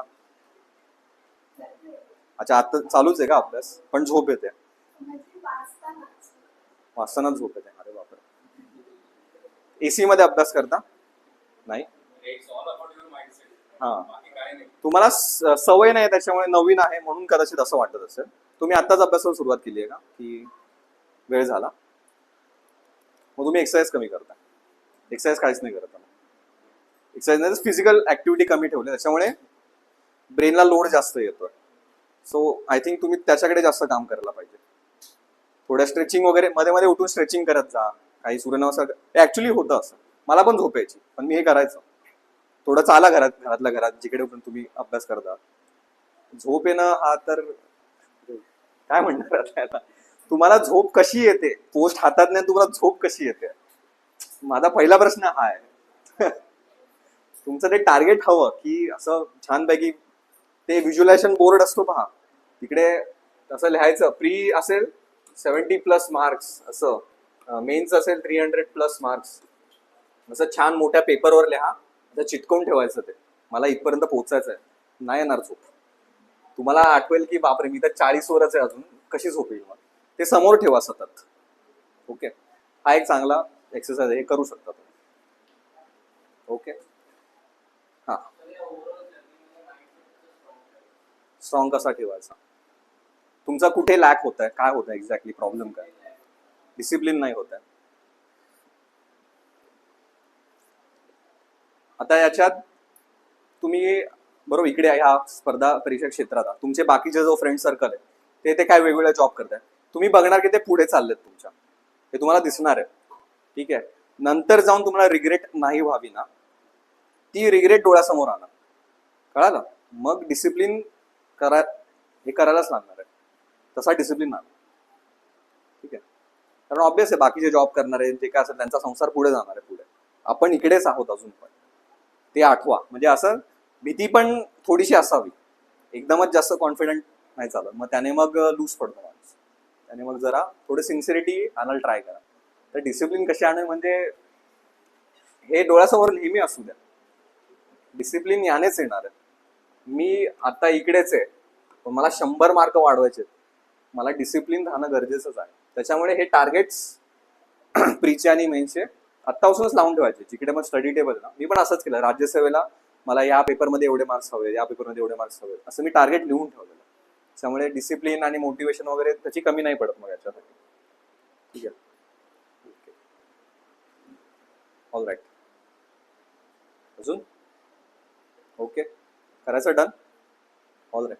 तुम्हाला जर तुम्ही आत्ताच अभ्यासाला सुरुवात करताय ना, डाऊट्स वगैरे असतील ना, तर एक कोणीतरी मेंटॉर असा ठेवा जो तुम्हाला गाईड करण्यासाठी इथे नेहमी असेल. काही अडलंय, कुठेतरी अडकलंय, जरी तुम्ही लेक्चर नाही ते ऍडमिशन वगैरे घेतला तर कोणीतरी असा मेंटॉर असू द्या जो तुमच्या कॉन्टॅक्टमध्ये राहील. तुम्ही ज्याला अप्रोच करू शका की मला इथे स्टक वाटतंय, तर मी काय करू. पण ते स्टक वाटतंय याच्यासाठीच त्याला अप्रोच करायचा. सगळंच ना विचारायचं की अभ्यासच कसा करू हे नाही विचारायचं. जिकडे तुम्हाला अडतंय त्याच्यासाठी एखादा मग मेंटॉर तुम्ही शोधून ठेवा, त्याने फरक पडतो. आणि मेंटॉर म्हणजे काय, असं पोस्ट होल्डरच पाहिजे असं कोणी नाही. जे ऑलरेडी या जर्नीमध्ये आहेत, ज्यांनी ज्यांनी मेन्स दिली आहे प्रेफरेबली, तर त्यांना असे तुमच्या काही कॉन्टॅक्ट्समध्ये कुणी असेल तर त्यांना अप्रोच करा तुम्ही. ठीक आहे. ऑलराईट. ऑलराईट. थँक्यू. थँक्यू.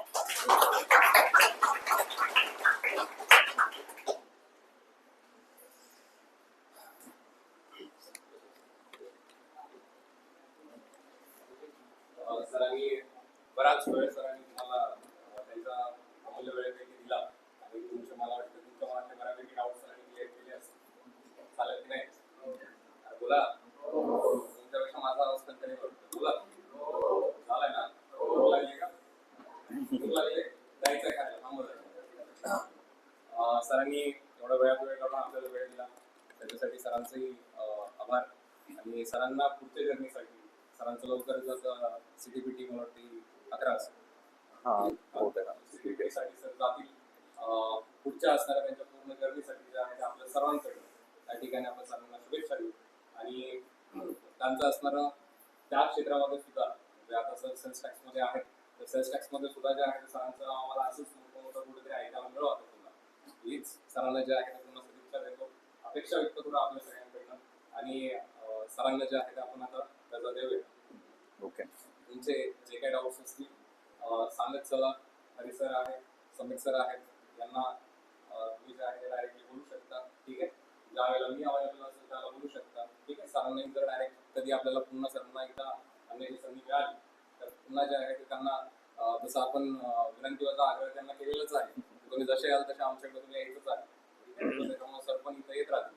त्याच्यामुळं ती जे आहे ते काही शंका मनामध्ये नसावी असं पुन्हा एकदा सांगतो. आणि पुन्हा एकदा संकल्पच्या पूर्ण टीमकडून सरांचं आभार. आणि संकल्पच्या टीमला सुद्धा जे आहे मी तुम्हाला पूर्वक शुभेच्छा देतो की मुंबईमध्ये असं काहीतरी पॅटर्न तुम्ही लॉन्च करताय की ज्याच्यामध्ये पुण्यासारखं आपण इथं देण्याचा प्रयत्न करतोय. किंवा बाबा आजकाल आता तुम्हाला क्लासेसची बाकीची अवस्था माहिती आहे, वेगळं सांगायची गरज नाही. ठीक आहे. सो इकडं जे काही फक्त मार्केट पर्पजनं चाललेलं असतं त्याच्या कुठेतरी आपण त्याला वेगळा जो आहे विषय ठेवून आपण कुठेतरी जे आहे ते विद्यार्थी हिताची गोष्ट आपण करणार आहे. ठीक आहे. स्लोगनच कुठेतरी जे आहे ते विद्यार्थी हित सर्वतोपरी असं कुठेतरी आपण त्या ठिकाणी जोपासलेलं आहे. आणि तिथपर्यंत आपल्याला पोहोचायचं आहे. या जर्नीमध्ये जितकं होता होईल आमच्याकडून तुम्हाला जे आहे तेवढं देण्याचा प्रयत्न आम्ही त्या ठिकाणी करू. तुम्ही इथं सगळे आलात त्याबद्दल तुमच्याही सगळ्यांचं जे आहे ते आभार. आणि हा कार्यक्रम संपला असं आपण जाहीर करू.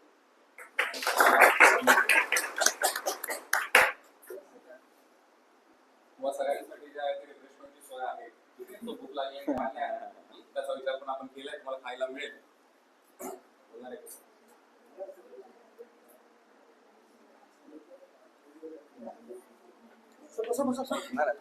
पुढे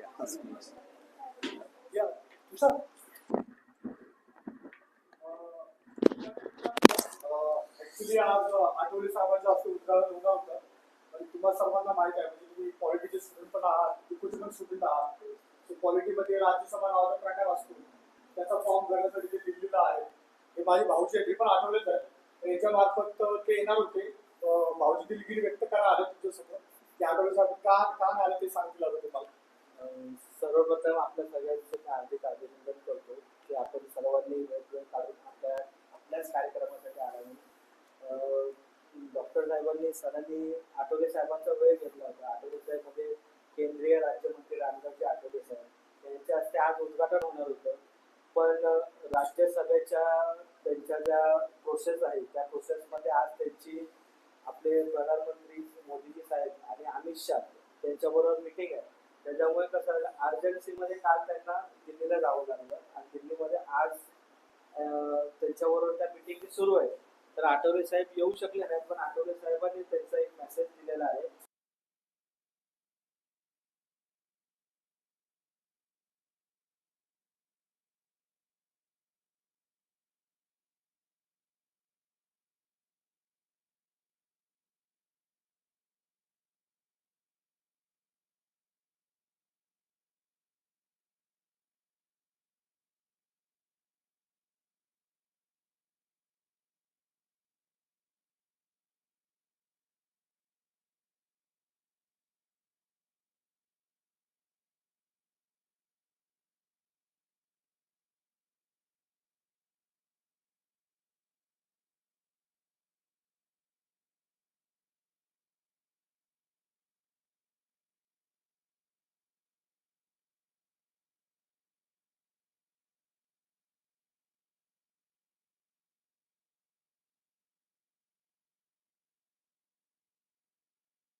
मी संकल्पना अकॅडमी याला केंद्रीय मंत्री रामदास आठवले साहेबांकडून शुभेच्छा देतो. तसेच माझं वैयक्तिक सचिन पाठवलं यांच्यामधून माझ्या परिवाराच्या वरून गायकवाड परिवाराच्या वरून मी आपल्या सर्वांना आधी शुभेच्छा देतो आणि तुम्हाला अजूनही दिवशी सांगतो की जर समजा तुम्हाला अकॅडमिकसाठी त्या विद्यार्थ्यांनी जर काही कुठल्या कारणामुळे काही गोष्टी प्रॉब्लेम्स येत असतील तर माझा नंबर अवेलेबल आहे. तुम्हाला ज्या ज्या प्रकारे मला सहकार्य करता येईल त्या सर्व प्रकारे तुम्हाला माझ्या माध्यमातून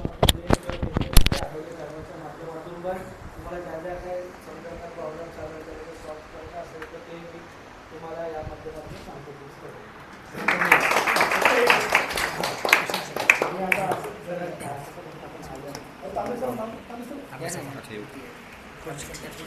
चेअर खाली सर हे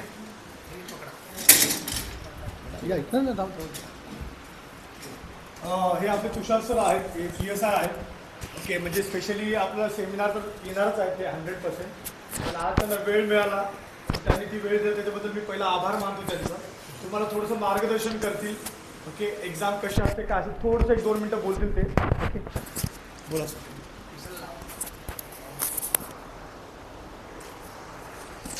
मित्रांनो, मी ड्युटीवरून डायरेक्टली आलेलो आहे, त्यामुळे काही तयारी करून आलो नाही. असं बी फ्रँकली एका मित्रासारखं तुम्हाला सांगेल. फक्त मी जेव्हा अभ्यास करायचो सम्यक सरांना आम्ही सोबतच अभ्यास करत होतो. सम्यक सरांनी पण राज्यसेवा मेन्स वगैरे सगळे दिले आहे. तर सरांनी पण तांबे सरांनी पण फायनल पोस्ट वगैरे मिळवलेले आहे साहेब. तर माझं म्हणणं काय आहे का हा अनुभव तुम्हाला खूप पुशअप करणार आहे. तर जेव्हा मी सुरुवातीला अभ्यासाला स्टार्ट केली, मी नाशिकला होतो, सम्यक सर पण नंतर नाशिकला आले होते मुंबईवरून अभ्यासासाठी. तर एक सांगतो की सुरुवातीला 2-3 वर्ष यातच निघून जातात की पुस्तक कोणतं वाचावं. मित्रांनी एक पुस्तक एक्स्ट्रा आणलं दुसऱ्या प्रकाशनचं, आपल्या वाटतं यार आपण कमी पडतो की काय, लगेच ते पुस्तक घेऊन येतो आपण मार्केटमधून, परत ते वाचायला सुरुवात करतो. परत दुसऱ्या मित्राने एक पुस्तक आणलं, परत तो जातो घेऊन येतो, ते वाचायला सुरुवात करतो. खूप लॉस होतो याच्यात. तुम्हाला फायनल नीट समजण्यासाठीच तुमचे 2.5 ते 3 वर्ष तो कळण्यासाठीच तुम्हाला वाटतं आहे का आपलं हे वाचायला पाहिजे होतं. हे 10 प्रश्न एकाच पुस्तकातून आले, आपण त्याच्यासाठी 4-4 मोठमोठे 600-600 पेजेसचे पुस्तक वाचत बसलो. आपली चूक कुठं होती, चूक कुठं झाली हे समजण्यातच तुमचे 2.5-3 वर्ष निघून जातात. आणि तोच खरा पिरियड असतो सुरुवातीचा. जेव्हा तुम्ही अभ्यासाला सुरुवात करतात तेव्हा जो सुरुवातीचा जो पुशअप असतो, ती पॉवर असते, ते नंतर 3-4 वर्षानंतर परत मिळाली याची शाश्वती नाही. नंतर नाही का घरच्यांचा दबाव वाढत चालतो समाजात. मग तुम्ही विचार करता घरी आईवडील म्हणतात, म्हणजे ते चुकीचे असतात असं नाही म्हणत मी, पण मी माझ्या अनुभवातून सांगतो की घरचे तुम्हाला म्हणतात बाबा आता किती दिवस, नोकरीचं काय आहे, आता लग्न करायचं. बरं, पोरींचं पण तीच समस्या आहे का बाई आता अजून किती दिवस, लोक आम्हाला विचारतात. बरोबर ना. मग याच्यासाठी क्लास महत्त्वाचा असतो का जे लोक तुम्हाला असे लोक मार्गदर्शन करणार आहेत का ज्यांनी अनुभवातून गेलेले, अनुभवातून बऱ्याचशा अशा चुका होतात की ज्या चुका आपण टाळल्या गेल्या पाहिजेत, त्या आपण डिरेक्टली तुम्हाला सर नाही का व्यवस्थितरित्या ते गायडन्स करतात आणि त्या दिशेने तुम्ही चालतात. लक्षात आलं. म्हणजे फापट वाचायचं नसतं, मटेरियल खूप असतं, काय वाचायचं काय सोडायचं हे पण त्याला कळलं पाहिजे. हे कळण्यासाठी नाही का हा क्लास महत्त्वाचा आहे. आणि मी कधीच कोणत्या क्लासच्या प्रमोशनला गेलो नाही. मी स्वतः क्लासला शिकवायला जायचो. जेव्हा आम्ही स्ट्रगल पिरियडमध्ये होतो, आम्हाला क्लास लावला तेव्हा म्हणजे आमची आर्थिक परिस्थिती माझी तरी नव्हती, तेव्हा आम्ही कुठे क्लास केला नाही, पण क्लासला शिकवायला गेलो आम्ही. पण एवढा कॉन्फिडन्स आम्हाला होता की जो आम्ही विषय सब्जेक्ट घेतो किंवा जे घेणार आहेत ते प्रॉपर देणार. मी या अगोदर कोणत्याही क्लासचं प्रमोशन केलं नाही, पण मी या क्लासचं प्रमोशन नक्की करणार. त्याचं कारण सांगतो. कारण तुम्हाला अनुभवी जे पोस्ट होल्डर आहे साहेब म्हणा, सम्यक सर म्हणा, हे तुम्हाला शिकवणार आहेत. त्याच्यामुळे मी नक्की तुम्हाला या क्लासचं सजेशन देणार. कारण इथं तुम्हाला चुका टाळता येणार. जे काम तुम्हाला वर्ष 2 वर्ष 3 वर्ष लागेल ते तुम्हाला जर 6-8 महिने तुम्हाला प्रॉपर देणार असेल, पण त्याबरोबर तुम्ही पण स्वतः पुशअप केलं पाहिजे स्वतः. लक्षात आलं. तेच शिकवणार. मग ते तुम्हाला सांगणार हे करून या. तुम्ही जर ते करून नाही आलं तर तेवढं पुशअप तुमच्याकडून पण नाही भेटला तर मग उपयोग नाही होणार. म्हणजे ते जेवढं जिद्दीने शिकवणार तेवढं तुम्ही पण नाही का ताकद लावली पाहिजे. हे खूप महत्त्वाच्या गोष्टी आहे. आणि या व्यतिरिक्त सरांनी तुम्हाला मग गायडन्स केलेलंच आहे, पेपर कसा असतो काय असतो. त्यामुळे मी ते परत सांगणार नाही. फक्त एवढंच सांगेल की जे करायचं मनापासून करा, तुम्हाला ते भेटणार आहे, 100% भेटणार. थोडासा वेळ मागं पुढं होतो प्रत्येकाचं, कारण प्रत्येकाचं बॅकग्राऊंड सारखं नसतं. थोडा वेळ एखाद्याला जास्त लागतो, एखाद्याला डबल वाचावं लागतं, एखाद्या एकदा वाचल्यावर सगळं कळतं, असं होऊ शकतं. पण जो डबल वाचतो ना तो पण कमी पडत नाही. मी स्वतः 12वी फेल होतो सायन्सला, इंग्रजी विषय फेल होतो मी, 12वी सायन्सला फेल होतो मी. नंतर मी 27 ठिकाणी जॉब वगैरे केले. असं फिरत आलो. म्हणजे मी खूप हुशार होतो असं नाही. म्हणजे मला एवढंच सांगायचं आहे का तुमच्यात एखादा जर कमी पडत असेल, म्हणजे शाळेला 10वी 11वी 12वी 13वी 14वी जरा कमी मार्क पडत असेल, मग तो इथं सक्सेस होणार नाही असं नसतं बाबड्यांनी. त्याचं कारण सांगतो, तुमची खरी प्रगती इथून पुढे आहे. हा तुमचा जो पिरियड आहे, इथं मायनसमध्ये असणारा पण प्लस कधी होऊन जाईल, 1 नंबरला कधी येईल याचं कोणीच काही सांगू शकत नाही. फक्त तुमच्यावर येते. आणि तुम्ही इथं आल्यात ही चांगली गोष्ट आहे. आणि क्लास लावा, सरांचं गायडन्स घ्या, सर सांगतील त्याच्या व्यतिरिक्त काही जास्त करू नका. सर सांगतील ते प्रॉपर 100% ताकद लावून करा, तुमचा 100% फायदा होणार. मी सांगतो 100% फायदा होणार, लक्षात. आणि पॉझिटिव्ह वातावरण कायम सम्यक सर, आता आम्ही सोबत होतो तर सम्यक सरने आम्हाला कायम पॉझिटिव्ह ठेवलं. अजून यांच्यावर गब्बर कैलास खरात सर, म्हणजे आम्ही मित्र गब्बर आहे, आम्ही त्यांना गब्बर प्रेमाने हाक मारतो. म्हणजे कायम पॉझिटिव्ह वातावरण राहतं. हे पॉझिटिव्ह वातावरण पण खूप गरजेचं आहे अभ्यासासोबत. परत तुम्ही जे वातावरणात राहता ते वातावरण पॉझिटिव्ह असलं तर ते तुमच्या ध्येयाला पूरक असतं.